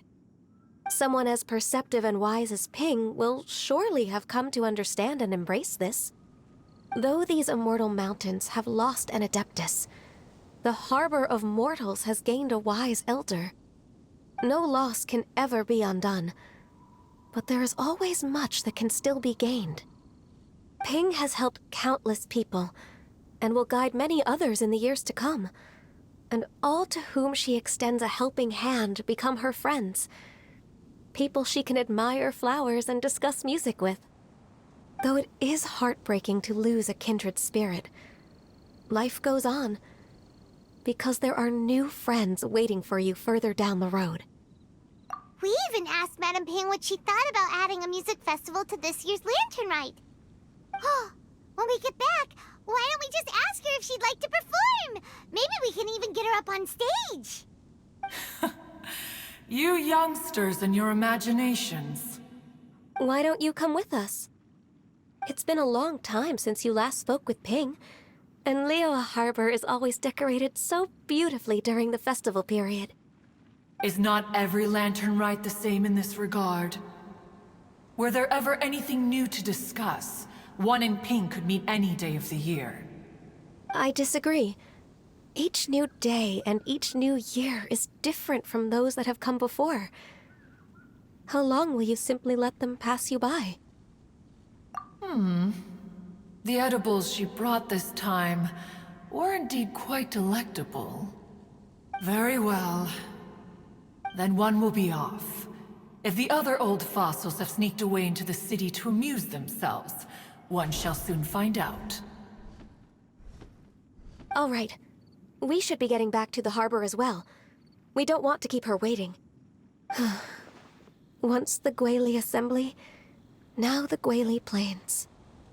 Say, if we planted flowers there, and cared for them carefully enough, do you think that one day we'd be able to recreate the Sea of Glaze Lilies? Allow one to take back one's praise from a moment prior. You are still far too given to flights of fancy, child. What? Cloud Retainer? You were still listening? One observed that you were making no effort to leave, and returned to chasten and hasten you. This time, one is departing in earnest. This is a peaceful neighborhood. Whoa! Madame Ping? And Cloud Retainer? It appears you made haste after all. One arrived but moments before you. Oh, bless my soul. To what do I owe the honor? How nice of you all to come and visit me. Miss Illuminated Bird, haven't you said anything yet? Said what, precisely? And why should one be tasked with saying it? 'Cause you're the one who's known Madame Ping the longest. Street word. Or rather, presumably, you would prefer to be addressed as Ping? Oh, Cloud Retainer, you are uncommonly polite today. Given that Lantern Rite is almost upon us, the weather in the city is most pleasant, and a sweet floral fragrance lingers in the air. Ganyu, please continue from here. Huh? All right.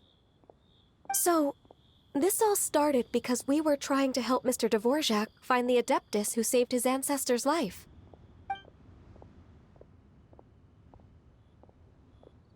Cloud Retainer informed us that the one who played that melody and rescued the drowning man was none other than yourself. Ah, let me think. Yes, I do believe I recall that encounter. What a long time ago that was. I'm surprised that you still remember it. Even more astonishing, perhaps, is the fact that this story has survived this long at all, when mortal lives are so very brief. It appears that she has proven herself right once again. Who's she? We like to call her Guizhong. From the look in Cloud Retainer's eyes, I sense that she has already told you all about her. Albeit reluctantly, one might add. Oh, there is no harm done. After all, Lantern Rite's very purpose is to commemorate the heroes who gave their lives for Liyue. Although Guizhong did not live to see the splendid sights of today, she was as much a hero as any other. So how has she proven herself right again exactly? Once upon a time, she said to me that humans were a weak form of life that she wished to protect with her wisdom. But as she interacted more and more with them, her opinions on them began to change. She marveled at the beautiful complexity of their spirits, the sheer splendor of all they could accomplish through their hard work and intelligence. She told us that to underestimate human potential would be to make a grave mistake. With the smallest amount of guidance, enormous power can be unleashed in them. And a human who has reached their full potential may well be her equal. Someone who could have as much to teach an Adeptus as to learn from them. She always had a way with words. That her mechanical accomplishments were judged superior to one's own was, one suspects, in large part due to her sheer eloquence. Speaking of mechanics, Cloud Retainer, do you still remember that potted plant mechanism? The one that the two of you gave me as a gift? Of course. Guizhong and one both put an immense amount of effort into that gift. It would be no overstatement to call it a testament to each of our individual technical genius. As Guizhong once said, it takes every blade of grass and every flower to make a homeland. When I see the sight of Liyue Harbor before us today, I am reminded of this. Madame Ping looks very emotional right now. Of all of us, it was Guizhong who was the fondest of these grand and exciting occasions. If she were still with us, I'm quite sure she would still be trying to best Cloud Retainer's finest works at every opportunity. Liyue Harbor is always filled with the sound of music at this time of the year. If she were here, one is certain that she would seek you out to discuss and debate the virtues of various melodies. Oh, yeah! Music! We've been dying to ask. What was the melody that you played back then? Oh, also, with you being such a music expert and all, why don't you join the concert as a performer? I can make arrangements right away. Oh, as much as I don't wish to dampen your enthusiasm, it's been a long time since I played this zither. My fingers don't have the dexterity they once did. And whenever I play that tune, it always reminds me of her. I start wondering what she would think of the changes I have made to her melody. There was a period of time whenever I started strumming, it almost felt like she was back again. Sitting right there on the stone stool next to me, chatting away. Skybracer and Seagazer too, looking just like they did in the old days. no matter how much time goes by, the moment that melody starts playing, it transports me right back to that time in my memory. So the past still weighs heavily on your heart? Oh, I would be lying to myself if I claimed to have completely moved on. But that is not to say that grief doesn't get easier with time. Despite the sadness, I have found many things that bring me joy in life. It is simply the nature of the world in which we live that even if one wished to mourn for an eternity, it would be a nigh impossible feat. Just look at this potted plant. Isn't it stunning? It takes an honest and open mind to confront and conquer grief. You have indeed made progress. Be that as it may, I shall leave the Lantern Rite stage to the youth of today. Well, if you're sure. Granny! Whoa, what's everyone doing here? Did something bad happen? Ah, and now we've spooked Yanfei. No, everyone's just here to give me their regards for the holiday. Oh, that's wonderful, I'm glad. Well, in that case, happy Lantern Rite, everyone. Happy Lantern Rite. Oh, I just remembered that I have some, work to do at Yuehai Pavilion that I need to discuss with Yanfei. I haven't been able to find a chance until now. I will leave Mr. Dvorak in your capable hands. Cloud Retainer, Ping, we will be off for now. Huh? Does it have to be right now?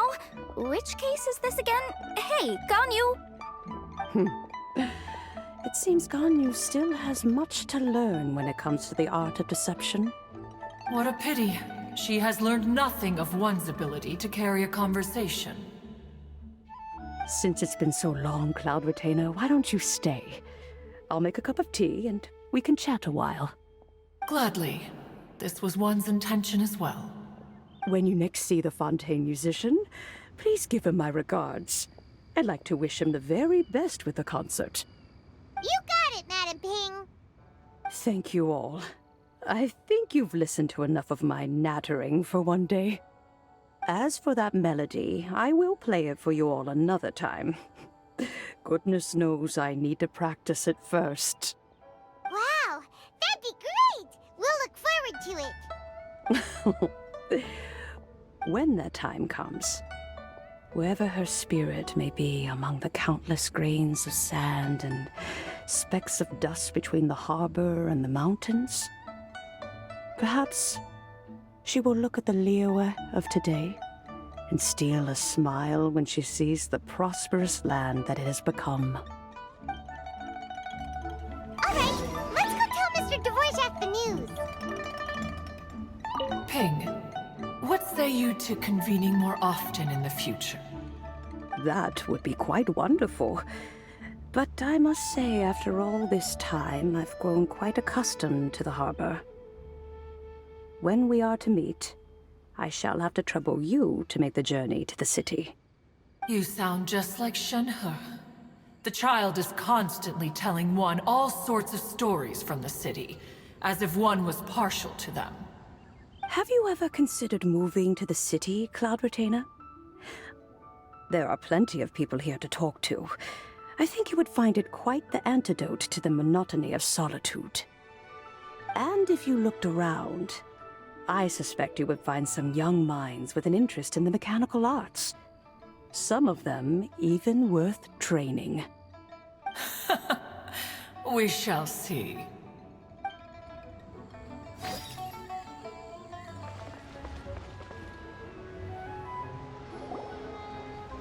Mr. Dvorak!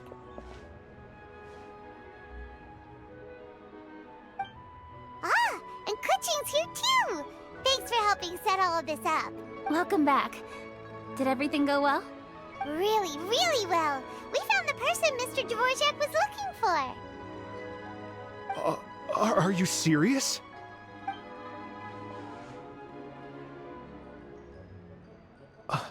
I see. So the melody my ancestor heard was an adeptus remembering her late friend? That certainly explains why it was such a powerful and poignant tune. Huh. That's a really interesting first reaction. Guess that comes with having a musical mind. I have to say, though, it's hard to believe that the fairy from the tale is now an elderly granny. Oh, Paimon knows exactly what you mean. Normally, Adepti don't age at all. But Streetward Rambler, or Madam Ping as we know her, probably only became old because it's what she wanted for herself. Madam Ping possesses vast knowledge and great wisdom. Whatever physical form she may decide to take, her mind and wits are as sharp as they come. Yep, Kuching summed it up perfectly. That's exactly what Paimon was trying to say. I think... yes.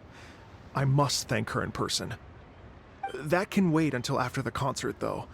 For now, I need to devote all my emotional energy to the performance. Ah, speaking of, Madam Ping wishes you all the best with the music festival. Paimon has a sneaking suspicion that she'll stay in her usual spot, but listen to the performances from afar. Wait, are you serious? Huh. Oh no, now I'm starting to get nervous. Okay, alright. Nope, another rehearsal's in order. Please excuse me, everyone.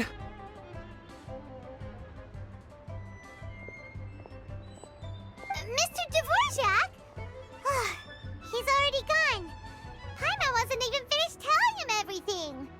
Before we set off on our search with Ganyu, he asked us about what music means to people. After our recent adventure, Paimon thinks we have a lot more to say about that now. Please, share your insights with me. Well, we found out that music can be used for good, but also for bad. It can make people happy and moved, but it can also be sad and bittersweet. And music is like a kind of memory written in people's hearts. It can put you in touch with feelings from a totally different time and place. It sounds like you had an eventful trip. Don't worry, I'm sure Ganyu will fill me in on all the details shortly. Wait, does that mean you're gonna carry on working? Mm-hmm. Just a few things to wrap up. All the groundwork is done. As long as everyone enjoys the festival activities, all our efforts are worthwhile. Happy Lantern Rite to you as well.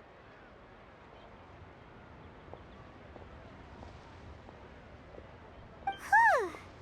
That should be everything taken care of, right? Oh, no, wait. Paimon feels like she's forgetting something. What was it? Oh, it feels like it was a while ago. Shoot! Latent... Wait, no. Anyway, fancy bamboo shoots! Zhangli said he wasn't in a hurry, so if we went now, there's probably still time, right? Anyway, even if we don't make it, it's not our fault. He could have totally picked them by himself. Ugh. Anyway, let's go check with him at Wangsheng Funeral Parlor.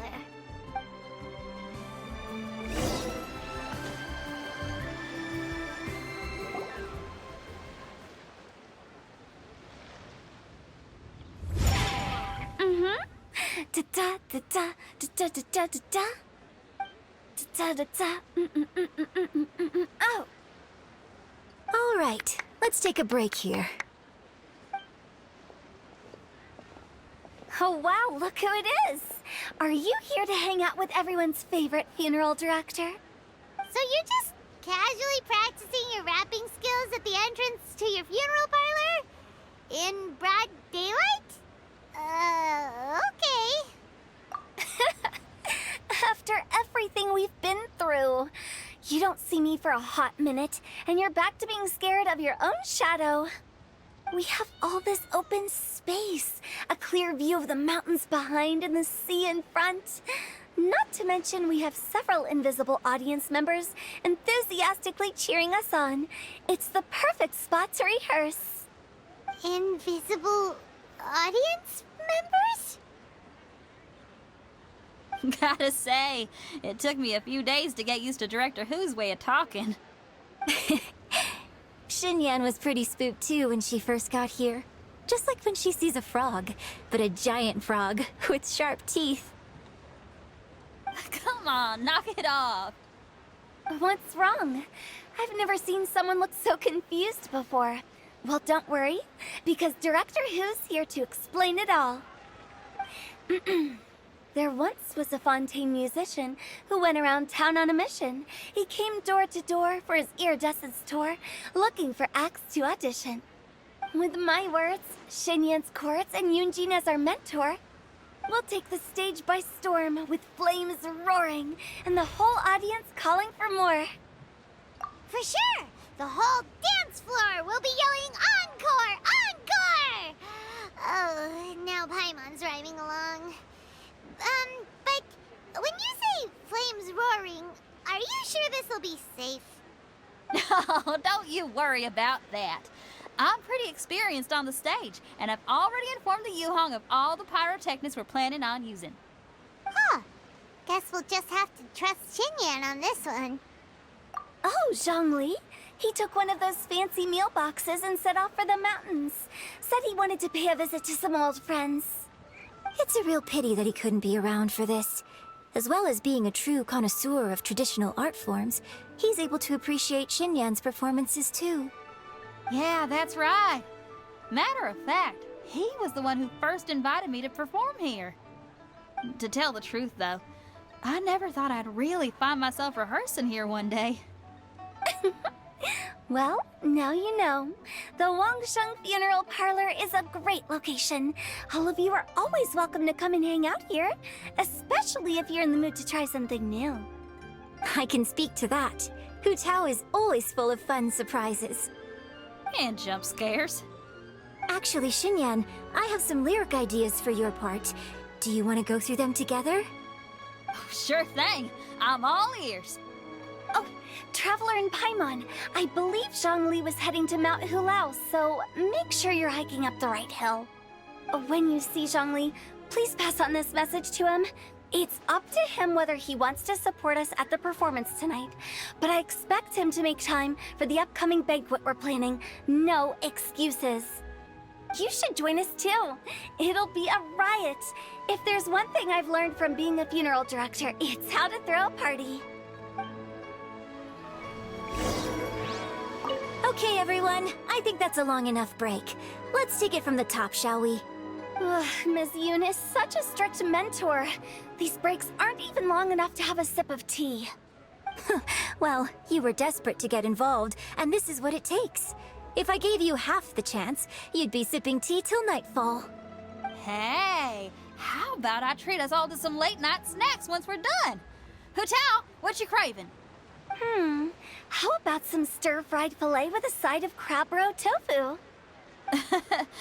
Where are we gonna find crab roe tofu so late at night? We could always just go pester masterful chef Zhongling. Now I'm hungry.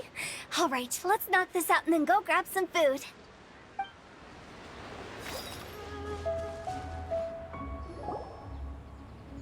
Paimon sees them! It's illuminated deer and illuminated bird number 2! A familiar face. Have you come from Liyue Harbor? How is the city nowadays? Everything's great! But you know, if you're so curious, you can always go and check it out for yourself! In fact, Mooncarver has been taking many walks on Mount Tianheng in recent times.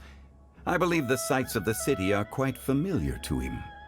Zhongli! Here you are! We've brought the bamboo shoots you wanted. Impeccable timing.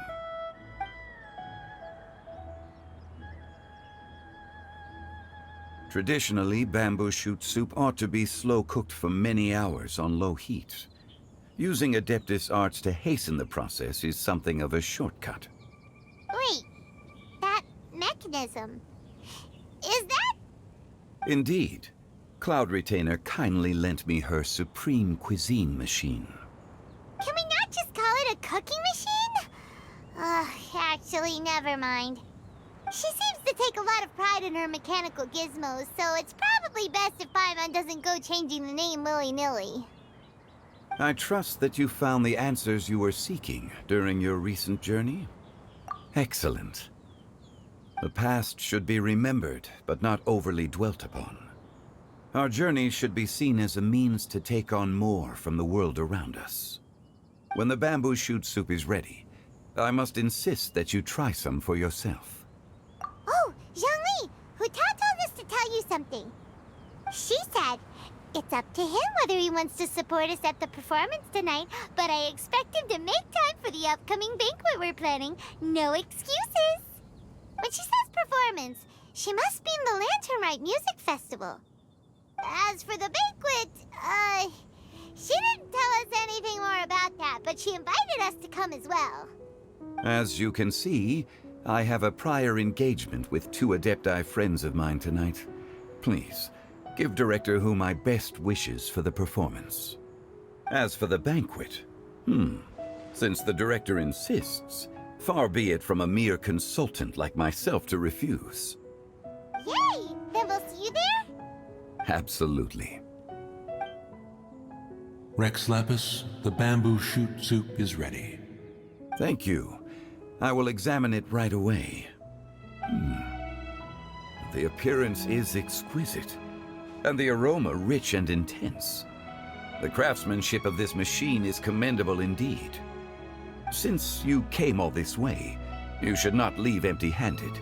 Please, take some soup. It tastes most exquisite while still warm.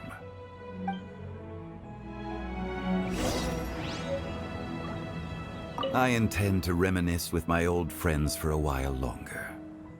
You ought to get back to Liyue Harbor. There is a performance you do not want to miss.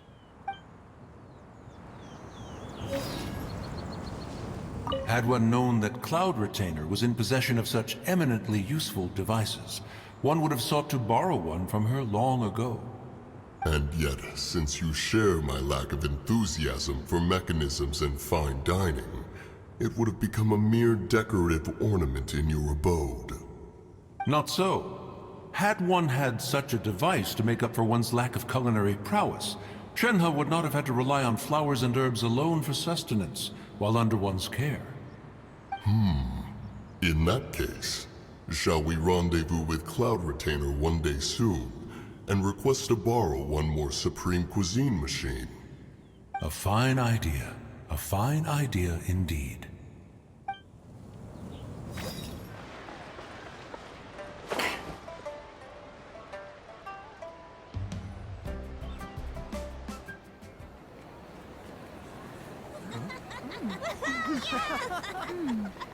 I'm honored to be here on the Iridescence Tour stage. All right, without further ado, I'm Xinyan, this is Hutao, and this is a little something called... The Flame Lilies!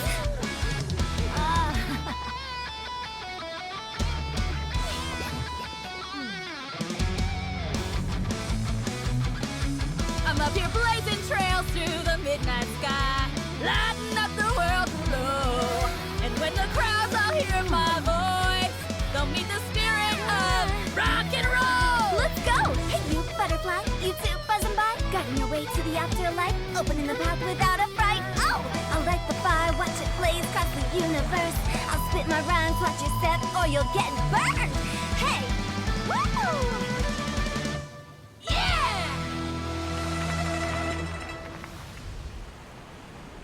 Does anyone have any plans tomorrow? With another year behind us, I think we deserve a celebration of our own. My treat. Interested? The Tianquan footing the bill? I can't miss out on that.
May the year ahead be a blessed one.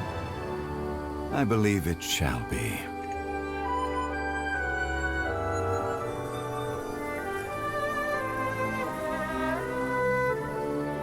Master, the Xiao lanterns,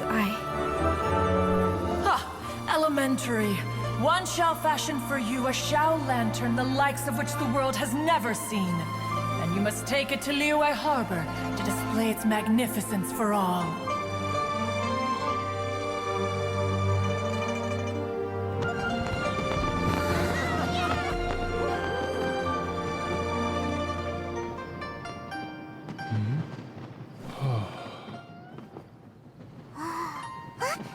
Listen! That must be Manaping!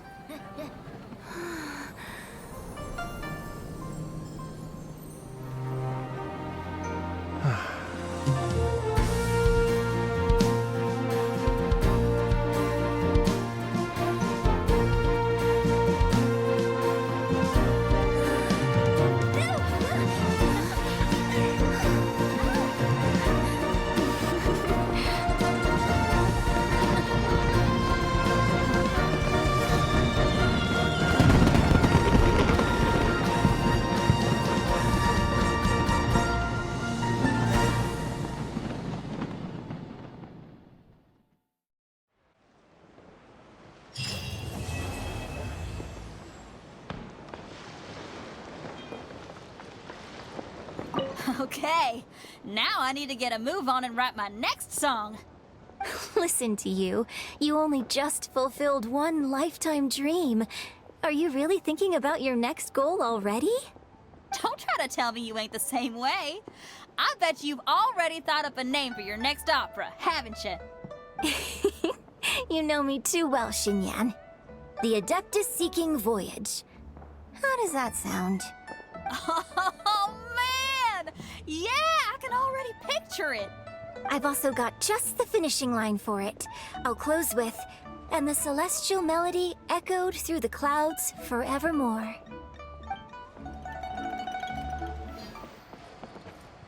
The Lantern Rite celebrations are getting better by the year. Such wonderful music. Dr. Baiju, I've brought the herbs. Who are they for? The singers. Performing at a music festival is very demanding. Using these herbs in good time will protect their voices from damage. Oh, that's why you were preparing them all night. I dared not neglect the Yuheng's request. Her messenger was quite insistent that it should take top priority. Let me double check again. This one is for... Magnificent! Absolutely magnificent. Yes, when I heard the music coming from up in the clouds, I was so stunned I could barely think or move. I felt like it had a special kind of hold over me. Or maybe it was the adeptal power within the music. And the ensemble at the end was truly sublime. I felt like I would have started to cry if I hadn't been one of the performers on the stage.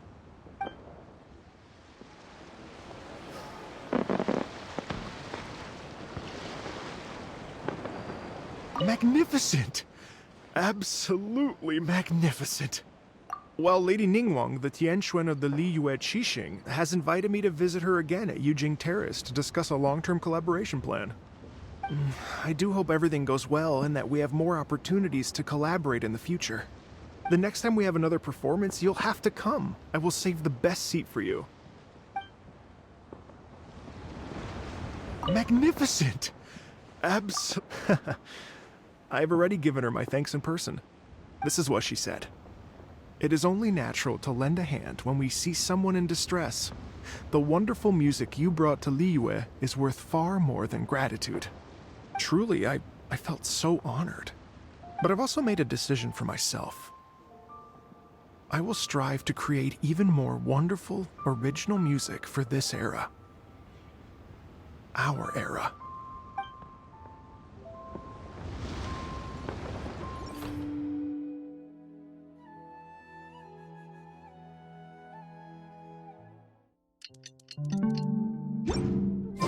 Traveler,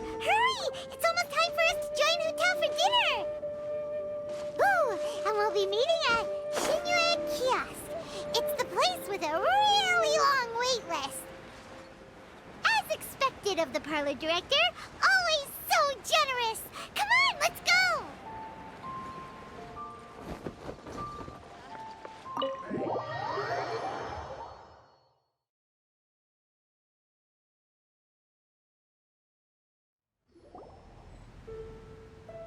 Oh, so that's how it is.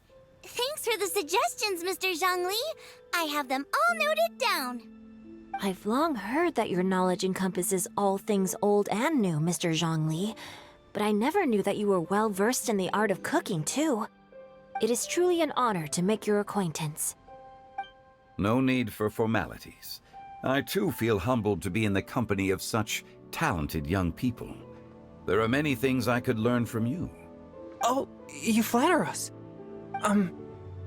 If it's possible, may I trouble you to provide a few words of guidance for my practices in exorcism? Exorcism? I can't say I'm an expert in the field, but if you don't mind, we could start by discussing... Whoa, there's so many people here. All we knew was that hotel invited Zhongli over. Paimon never thought we'd be meeting so many old friends. Happy Lantern Rite, everyone! Likewise. Please take a seat.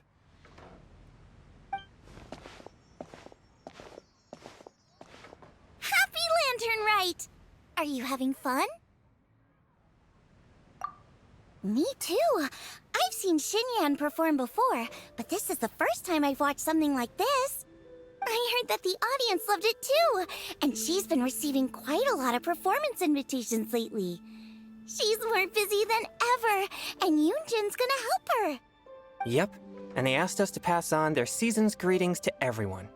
They hope we'll have a wonderful gathering. The performance was spectacular indeed.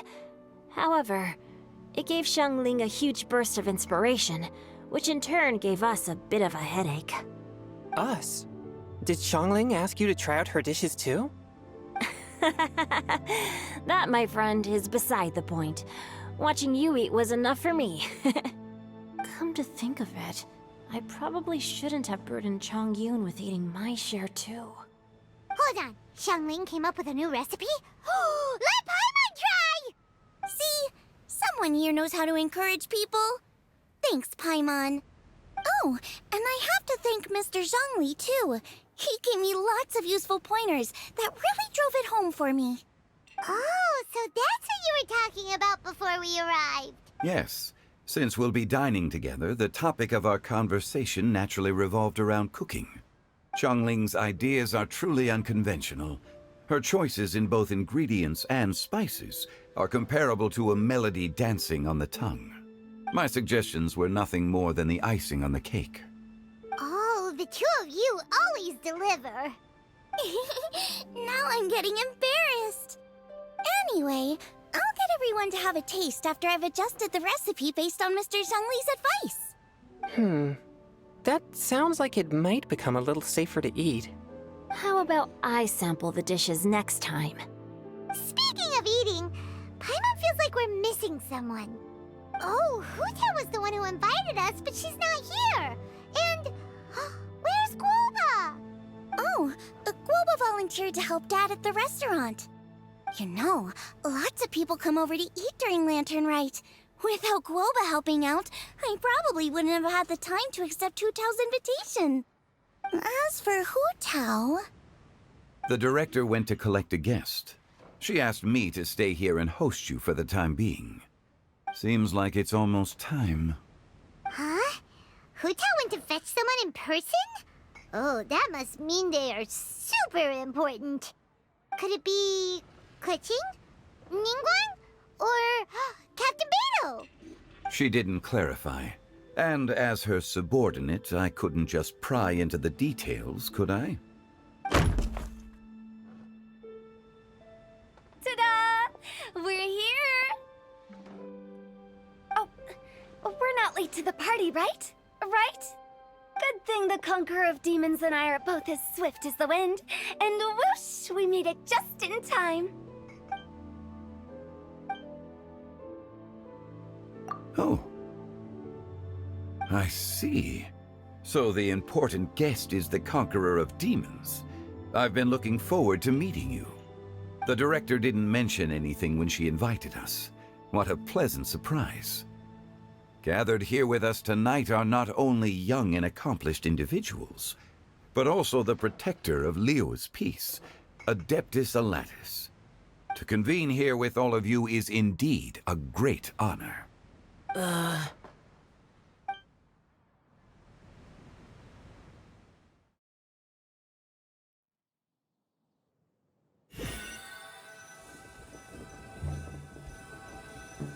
It's almost lantern right, yet you took all the trouble coming here.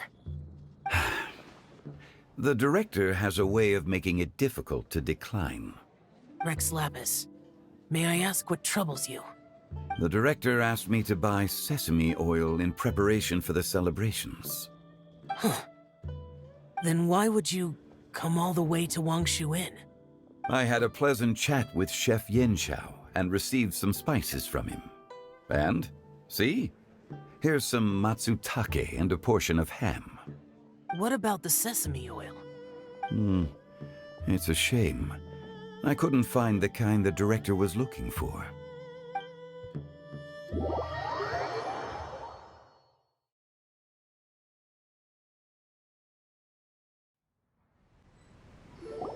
I'm sure you're exaggerating, Zhang... Sir. There he goes again. Enough with the pleasantries. Go let our guests take a seat. Everyone here today is well known in their own field and has probably heard about one another to some extent. Some of us are even old acquaintances, so there's no need to be this formal. I heard that the Conqueror of Demons and the Traveler are pretty close, no? Great! You two sit together. You should take a seat too, Director. Oh? Finally remembered me? When we arrived just now, the host at Xinyue Kiosk told me our dishes are almost ready. Perfect timing. Let's not wait any longer and ask them to bring out the food.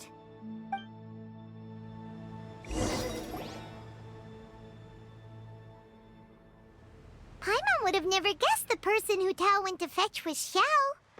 Oh, that's also the first I've heard of the Traveler and Paimon being friends with the Conqueror of Demons. You know Xiao Chu? Knowing is a bit of an overstatement. I've always looked up to him. You might not know this, Paimon, but we exorcists have worked in close collaboration with the Conqueror of Demons for many generations, dispelling evil together, both in the open and from the shadows. Hard to imagine that thanks to Hu Tao, I've finally gotten the chance to meet him. Conqueror of Demons, I'm honored to make your acquaintance. Likewise. It is a great honor indeed to have a chance to meet the legendary Conqueror of Demons. Changyun has brought that name up quite a few times in the past. I remember you mentioning wanting him to understand the importance of exorcists. Ahem. We know each other too. He helped try my dishes during the Masterful Chef's cook-off. I didn't think we'd have the chance to meet again. Happy Lantern Rite. No anecdote, however, compares to meeting you in person. I'm Xingqiu, Shangling and Changyun's friend. The pleasure is all mine. Whoa. Everyone's getting all formal and polite all of a sudden. Paimon doesn't know what she should say anymore. Adeptus Xiao, mighty conqueror of demons, please accept Paimon's greetings too. Belated Happy Lantern Rite. Paimon tried very hard to look for a fancy word, okay? Don't be too harsh on Paimon! There's no need to be so polite. You're right. This was meant to be a nice little get-together between friends after all. Too much formality kills the atmosphere. I didn't plan this gathering only for everyone to walk on eggshells. Hiya. What's your true intention, then? A little get-together between friends, sipping the finest tea and watching lanterns float into the sky, bidding farewell to the past, and embracing the present with joy. And that is something our consultant would say. I think it deserves a standing ovation. Indeed. Exceptional acting skills, Director. As for me, I'm just here to have fun and treat everyone to something good. We all worked really hard this year, whether traveling or guiding, cooking, helping with the family business, exorcising evil spirits, or conquering demons. And of course, our consultant, who's been helping out at the parlor every now and then. Everyone has done some pretty amazing things. As the one who brought everyone together, it goes without saying that I'm the one most deserving of praise. Huh? Sounds kinda self-important, but Paimon thinks it's pretty amazing that she managed to talk Xiao into coming. He rarely ever enters Liyue Harbor after all. It wasn't as complicated as you think.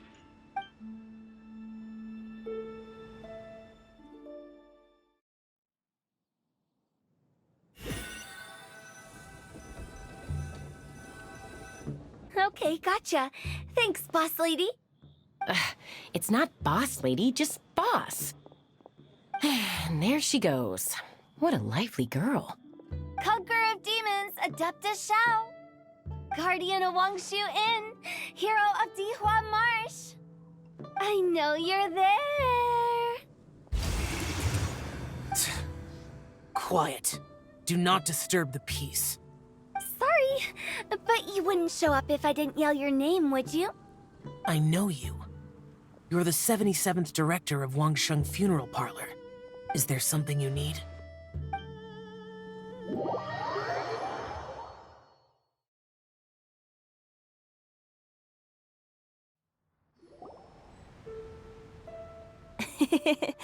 That does sound like one of Hu Tao's antics. Did the Conqueror of Demons agree to come so that Hu Tao would stop pestering him? There might be other reasons. Smart guess. Huh? There's more to it? It gets pretty boring from here on.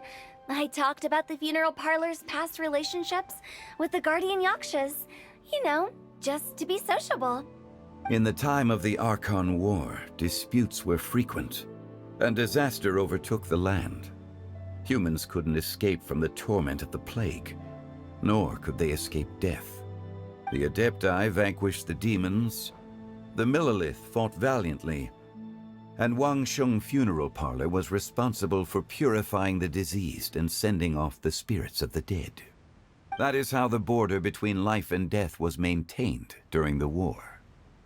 And it effectively prevented further incidents from happening. That's right. 1 point for the consultant. But despite our deep-rooted connection, it still took me quite a while to actually convince him. You know him pretty well, huh? This matter is out of my control, so I need to be cautious. True, but I've kept that in mind too. That's why everyone here today is in one way or another acquainted with elemental power. Besides, it'll only be for a short while as we dine together. There won't be any lasting consequences. But I didn't expect there to be so many people. There's no need to worry, Conqueror of Demons. We're not feeling anything unusual so far. Our young exorcist over here is protected by his pure yang energy, so he's probably the most resilient. That's not the same. And did you just toss your carrots into my bowl? Hey, don't look away. Huh? What? I'm siding with Chongyun. I saw that too. You're lucky Guoba isn't here today. He hates seeing people being picky with their food. If he'd seen that, he'd definitely make you eat all your carrots. Huh? Guoba would do that? Is he that uncompromising? But now that I think of it, Xianglin told me that Guoba used to be the stove god. It sounds like you've heard the rumors. I'm doing fine. Not long ago, before Lantern Rite, I met an old friend. Thanks to his help, things have been a lot more stable than before. You should know him. He's...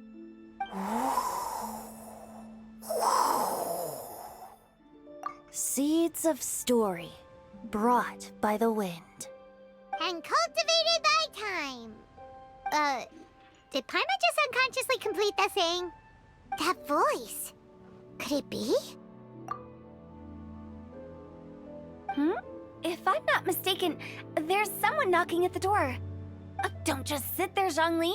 Go welcome our guest in. No such need. I'm coming in.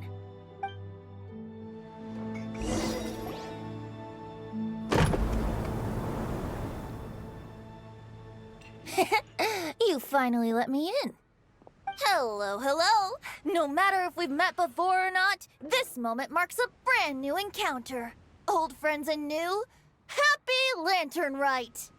Oh, it's the tone-deaf bard. Oh, he seems to carry a valiant breeze wherever he goes. It looks like we're gonna be friends. Fate has brought us together, so come on, take a seat and be my guest. Help yourself. Oh, I'll ask them for another set of cutlery. This young lady here is as bright as a fresh bouquet of flowers in the morning's rising sun. She no doubt is the one with the most authority. Really okay for me to join in? All right, I'm digging in. Huh, it's you. Oh, isn't this Genu? Genu? Yep. Now that I've taken a closer look, you're a fan of Genu's works, aren't you? I met Xingqiu at a light novel convention. Ah, how I wish we'd met sooner. I never expected that there'd be another person in this world who could interpret Genu's new novel as thoroughly as I could. Venti, you're being too humble. Considering your poetic talent, your fundamentals are way more impressive. Could this new guest be Master Xingqiu's friend? Yes. Monsters become more active than usual as we get closer to Lantern Rite. I was patrolling Dihua Marsh a few days ago, when I happened to run into this... You've already forgotten? I'm a bard, remember? And bards go around singing wherever they like. Oh, right. And this bard was performing in Dihua Marsh. It was a moving melody, and it made me feel relaxed and at ease. I couldn't help but stay and listen. Thank you for your patronage. I understand now, too. I'm Zhongli, currently working at the Wangsheng Funeral Parlor. It's a pleasure to meet you, new friend. And I'm his boss. Oh, and if there's anything unsatisfactory, let me know anytime. That's very considerate of you. Oh? No wonder. Only a boss as savvy and reliable as you would be able to hire such an impressive consultant. Oh, you're too nice, Venti. Not to brag, but our consultant truly is impressive. His knowledge extends across the stars and the land, and there's nothing throughout history that he doesn't know. From the sophisticated way he speaks, it's hard not to suspect that he could very well be an Adeptus in disguise. Shao, you're an Adeptus. Do you think it might be possible? Sorry. I'm only good at conquering demons. I'm afraid I don't have much knowledge in that matter. Really? But Paimon thinks you're super knowledgeable. Huh? Oh, right! Xiao's a warrior. He doesn't come to the city very often, so it's, pretty normal for him to not know anything. Yeah. Really? I've actually heard a few things about Mr. Zhongli before. The guests in the tavern talked about this refined and courteous man who, instead of having wine at Mondstadt's finest tavern, ordered a cup of hot tea with the most complex name. Now that you mention it, I seem to recall that there indeed is a musician like yourself in Mondstadt. I've heard that he's elegant and amiable, his works witty and vibrant. It's no overstatement to regard him as the best bard in Mondstadt. Now you're making me embarrassed. I would say that Mondstadt's poetry is a little run-of-the-mill sometimes. There's one I heard a while back that went, The old house is renewed, welcoming the spring breeze. awakening old memories. The meaning's there, but the word choices are unimaginative, and there's a distinct lack of literary flair. I think so too. The composition needs a little jazzing up. If I were to give it a go, I'd make it an old melon on a vine, a new flower that grows fine. Oh, good one! It feels unique and has a nice ring to it. You have great taste, Venti. I was right about you. Let's shake hands. Of course, of course. Hey, Shincho! Mind lending me a few books when we get back? Pick out some well-written ones. I don't know if it's my own lack of literary knowledge, but I couldn't tell the difference between those two. I don't think it's your fault. Chongyun's right. It's not our fault. Oh, you have a point. But speaking of, why is the Tone Deaf Bard here? Are you here to take part in Lantern Rite too? I heard that Liyue will be hosting a Lantern Rite music festival this year.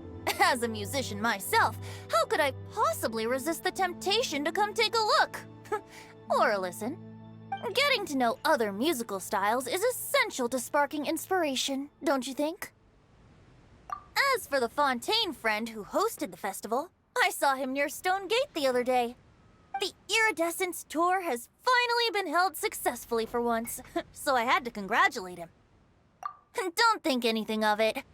By the way, I was watching as you entered Shinyue Kiosk, but no one seemed to notice me. Should I say that it's because I'm an expert in hiding, or that a certain someone deliberately ignored the sound of the wind? Whenever Lantern Rite comes around, Liyue Harbor becomes bustling with activity. People are all busy watching the lanterns and strolling around the shops, and they might just go travel somewhere on a whim.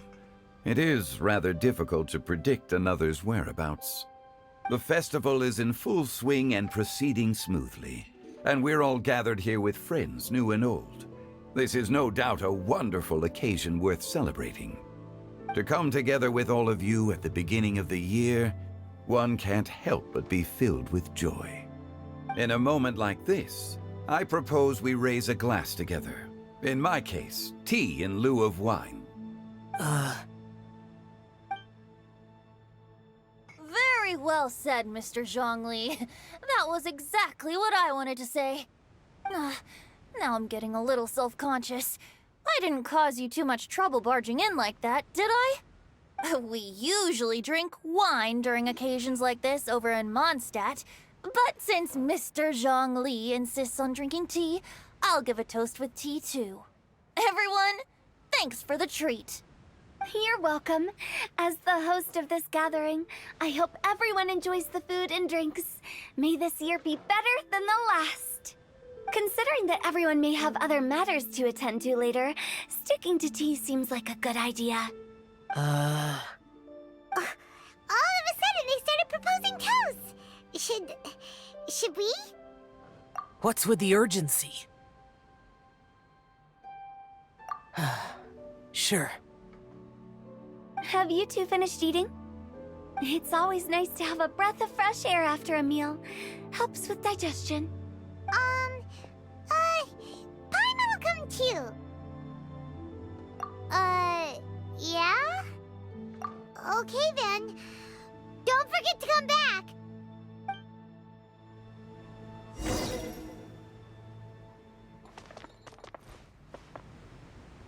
It seems like our new friend is an expert in wine. I deserve no such praise. I only drink for fun. It's nothing compared to your expertise.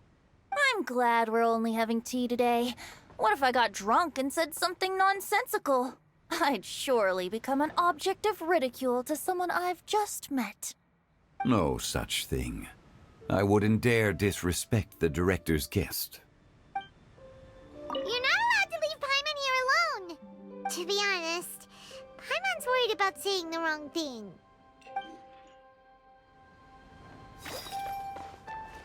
Did you talk about anything interesting before we started the meal? Anything fun I missed out on? Oh, we were talking about cooking. Mr. Zhangli told us that he went on a trip to Qiaoyang Village the other day and got a hold of some uncommon ingredients. Tea seed oil and sesame oil. He suggested I try using those in my new dishes. Oh, no wonder he left his post for so long that day. Those ingredients would be difficult for anyone else to find. I guess I'll need his help next time as well. About you and Venti. Could he be a partner in your family business? That's right. You know how my family is. A lot of business secrets can't just be divulged at the dinner table. Ah, just as I thought. Let's depart. You go ahead.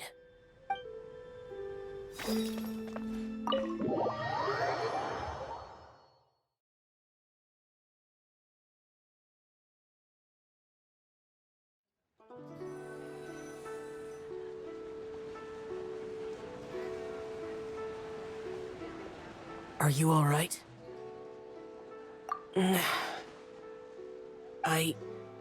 It's hard to describe. It's not that. There were those among the Adepti who loved gatherings and idle chit-chat. Sometimes they would call up a few others for a drink. Even I got dragged along to their gatherings many times. The Adepti all have their specialties, making most of them proud and arrogant. Everything they say is straight from the heart.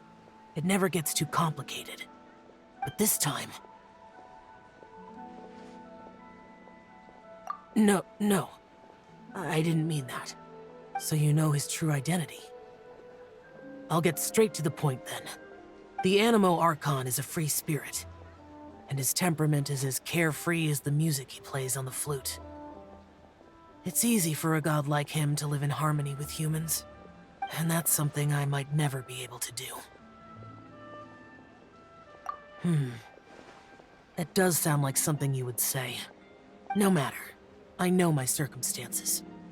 Whenever I think of the ordinary conversations I've had with you, it feels strangely novel. Yes, the parlor director went out of her way with the invitation, so it was difficult to turn her down. I had made mental preparations before agreeing to come. She told me that all the guests today would be acquainted with elemental power, and I knew that you would be here. But I didn't expect the other guests to be... General Capisis always said that we should live in the present and enjoy every pleasant surprise. Perhaps that's what I should do with what I'm feeling now. But I think he meant designing clothes for those around him. The clothes were intricately designed, but inconvenient to wear. Brother Bosacius never tried to hide his distaste in front of him. Rex Lapis did like his designs and even collected quite a few. The outfit he wears now was also designed by General Capisis himself. I never saw him wear this during the war. I didn't expect him to start wearing it later. Oh, here you are. I'm not intruding, right? You're not. What is it? Hu Tao saw that everyone's done eating and asked the staff to bring out the desserts. Paimon got so anxious that you weren't back yet that she scarfed down her dessert without the usual slurping and munching. To be honest, I was kind of worried too. You looked a little restless just now, and I thought you weren't used to the food here and was planning to head back to Wangshu Inn for something Yanxiao made. You're worrying too much. Why would I? Anyway, let's head back. Please wait! There's another reason why I came looking for you. Here, take these. I brought them for you. Almond tofu? Yup. Since the Masterful Chef's competition, you could say that Yanxiao and I are not only competitors, but good friends as well. I visit him at Wangshu Inn sometimes to discuss our cooking. I heard him say that the esteemed guest on the roof loves nothing more than a good plate of almond tofu, so I learned a thing or two about the dish from him. I'll be honest, before Hu Tao invited everyone, she secretly came looking for me, told me about the guests she planned to invite, and asked me for some suggestions on what she should order. So I made a few servings of almond tofu for you guys in advance. Take them as a token of gratitude for your support. When I told Guoba that I was making these for you, he started eagerly running around the kitchen and helping a lot too. Thank you for the trouble. There was no need to... I'll take them. Thank you. And Guoba, too. You're welcome. Oh, the almond tofu I made probably tastes and feels a little different from the type Yanxiao cooks. Please let me know if there's any improvements I should make. Okay. That's all. Alrighty, we should head back now. We can't keep Paimon waiting.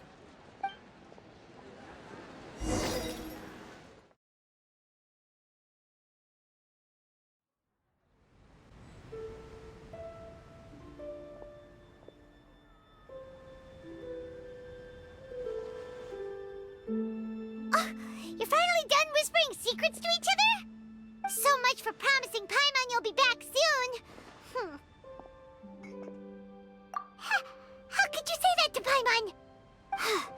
In that case, besides having no sense of time, Paimon will let you know what having no sense of fullness looks like. Your dessert is all Paimon's. Sorry to keep everyone waiting. No worries, we're all just chatting here. There's no serious business to take care of. Whether we're chatting outside or inside, it's all the same. Paimon's too busy eating to talk to you. But even though we're all well acquainted by now, I think this festive gathering deserves something ceremonious. Oh? Is this some local custom? Nope. This is something I made up so that good luck will be on our side, that's all. Spontaneity is the best choice to make here. Let's use this incense burner on the table. It's been lit for so long now that the incense is running out. I'll leave refilling and lighting the incense to the most distinguished guest among us all. Lighting the incense will signify continuous growth and prosperity in all our endeavors in the new year. I see. Perfect symbolism, as expected of Hu Tao. And speaking of the most distinguished guest here today, I'm sure we all agree that it's Mr. Zhongli. I'm not very familiar with the details of his past deeds, but chatting with him has been a real eye-opener, even for a bard who has traveled all across the world. If knowledge were a form of power, one could even say that you're a wielder of unlimited strength. But when it comes to having a way with words, the notable bard is certainly one cut above the rest. I just happen to have a good memory. It is such an unexceptional skill, yet you made it sound like an unparalleled talent. I am truly impressed. Since we all get to nominate someone...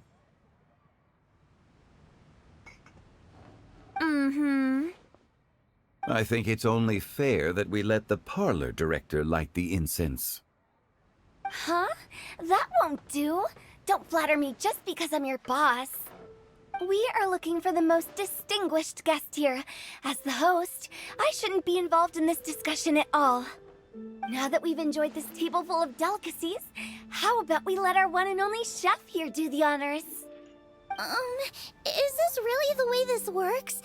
I didn't cook any of these dishes. It's not a big deal. Just look at her. Xiangling, the disciple of an adeptus, the stove god's best companion, the winner of the Masterful Chef's competition. The only heir of the famous One Mean restaurant. A good old friend of mine. There's no better choice. Why does Paimon feel like we're back at square one again? Please stop! You're making me embarrassed. If we're looking for a distinguished guest, surely the second son of the Feiyun Commerce Guild counts. It's one of the largest commerce guilds in Liyue Harbor. Huh? Don't get me involved in this. Ooh, not a bad choice.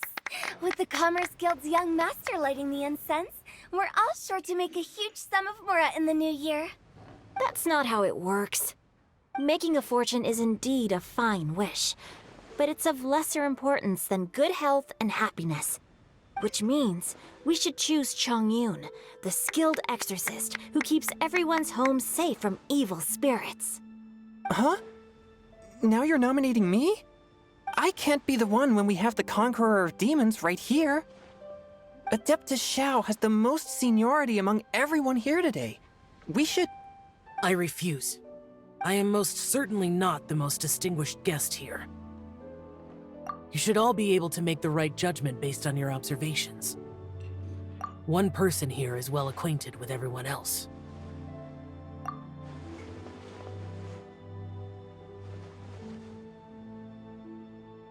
Oh, that's right! Even though you're always mocking Paimon, you're still pretty popular with other people. No, wait! Paimon said she wouldn't talk to you again. Huh? Who else is there? Huh? Huh? Does that mean Paimon's the most distinguished guest? Oh, well, that was unexpected! I agree. Paimon's just the one we need. Without a friend constantly by your side, a long journey would become dreadfully lonesome. But once you have someone there to brighten up the atmosphere, everything along the way will become lively and vibrant too. Ah. The traveler has traversed many nations and left behind a great deal of fascinating stories. But without Paimon, they would have become quite monotonous. Paimon plays an indispensable role in making your journey a happy and smooth one. You guys! Paimon's not used to being praised like that. Those were genuine compliments, right? Thank you. You made Paimon wait for a long time, but Paimon's not mad anymore. Don't take everything to heart, Paimon. Friends tease each other all the time.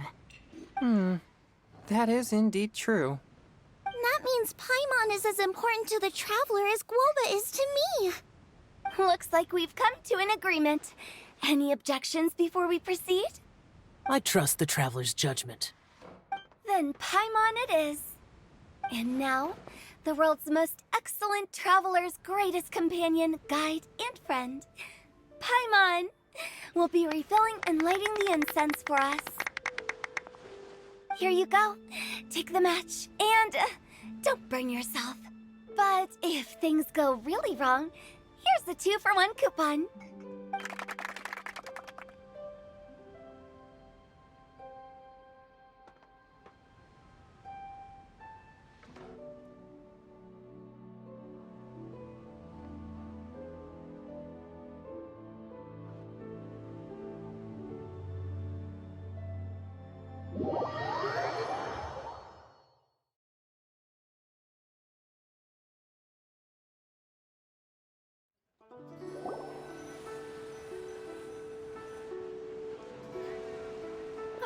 It's getting late. I won't take up any more of your time. You're all free to go as you please.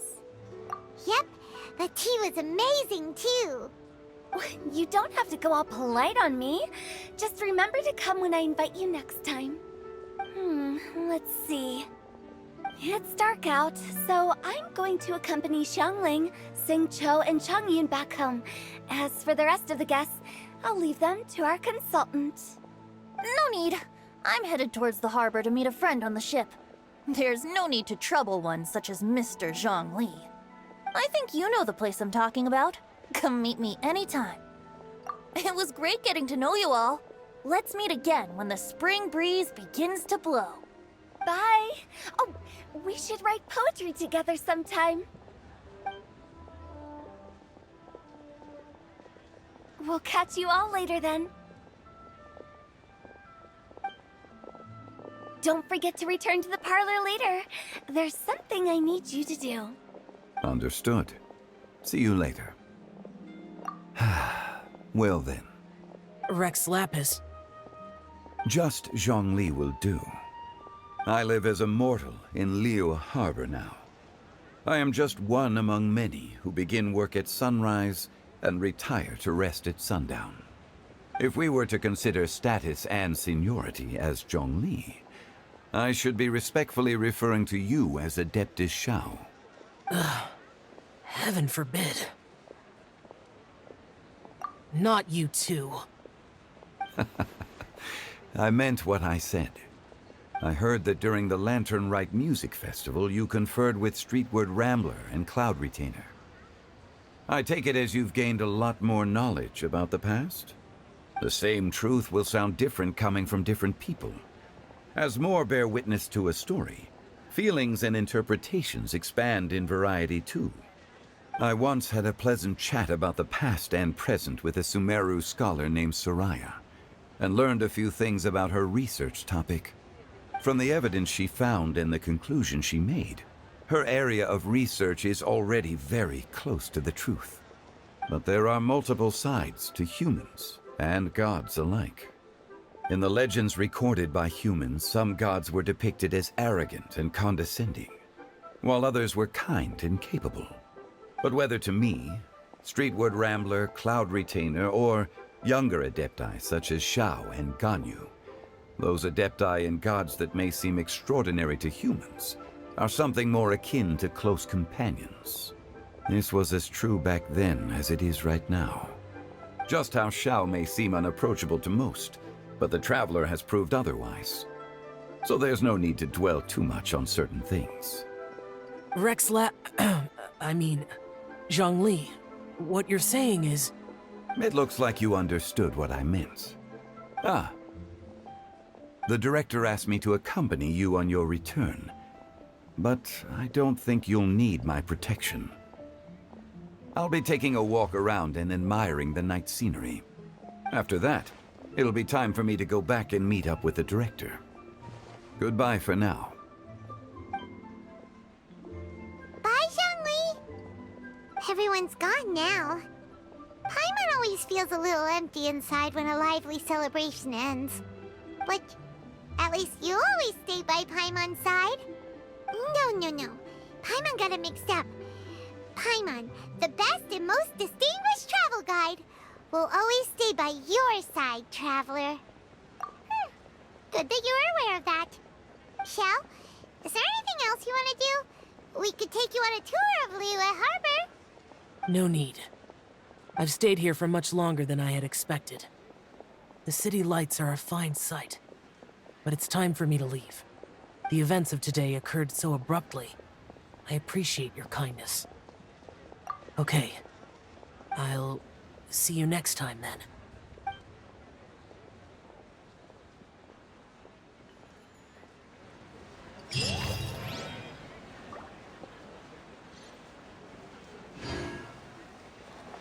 You at the Wanmin restaurant.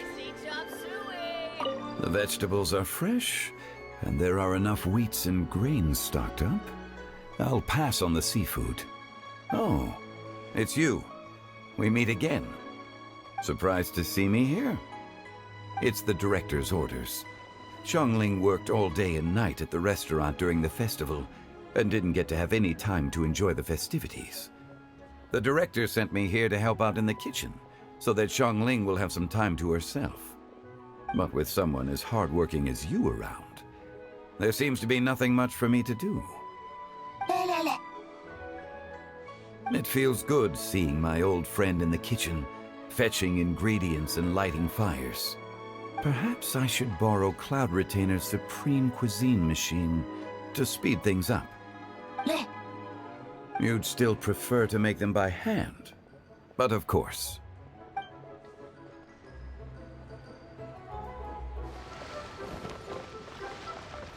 Xingqiu, you have to be honest.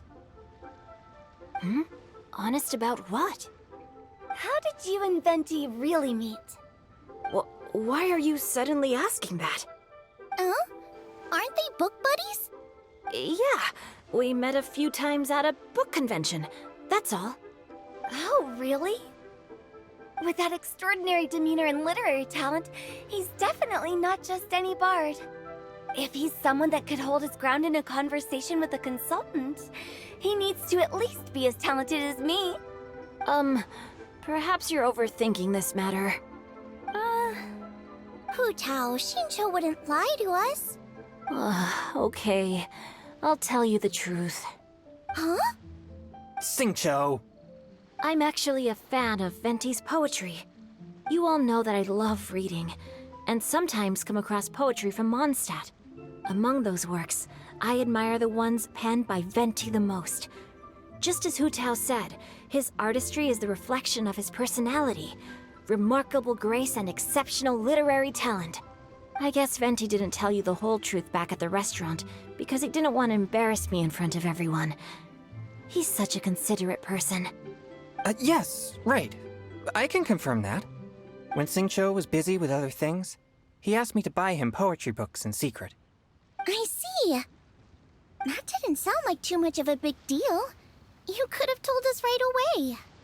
Well, I'm telling you now, aren't I? Oh, so that's your story. Forget it. Let's drop this topic. It's not often that the four of us are all together. What should we do next? Hide and seek, hopscotch, or some shopping? Since there's 4 of us, why don't we borrow a mahjong set? Hey, don't tell me you called me over for just a game of chess. You have to be more specific, Captain Beidou. Is it that you find playing chess an uninteresting activity, or that you're unhappy about my lack of novel ideas? If you don't specify what you mean, how could I know what I should do to please you? Of course. I make a single remark and you reply with a full-blown lecture. Maybe we should deal with all official affairs publicly in the future. It might just make things easier. I'd be perfectly happy with that.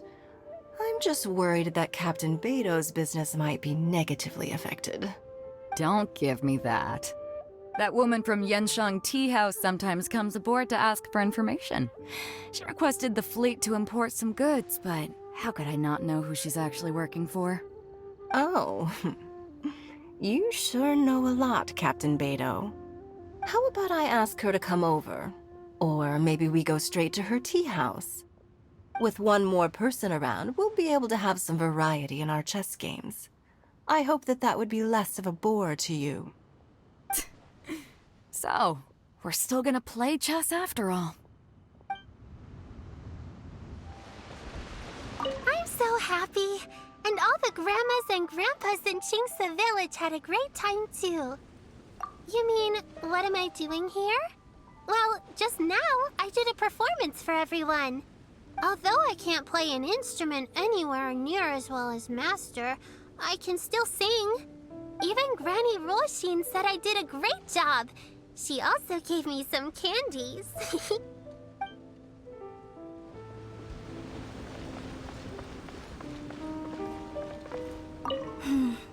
Granny, you play so beautifully. Do you think you could teach me? Oh, child, you simply never stop, do you? This festival is a rare chance to rest and relax. But here you are pestering me to teach you this, that, and the other. Don't worry, Granny. I'm a fast learner. And anyway, the sooner I start learning, the sooner we'll be able to perform a duet together. A musical duo is only as good as its weakest link, so you gotta teach me all your secrets, okay? All right. Well, you can start by making me some more tea and leaving it to cool on the side. Sure, Granny. Yen Xiao just came up here with some almond tofu, but I haven't finished everything Xiangling gave me yet. You should try some too. I'm not as experienced in tasting mortal food as you, and I couldn't tell the difference. There must be many different stories to tell of the hustle and bustle of the mortal world, too. You can tell me. I will listen.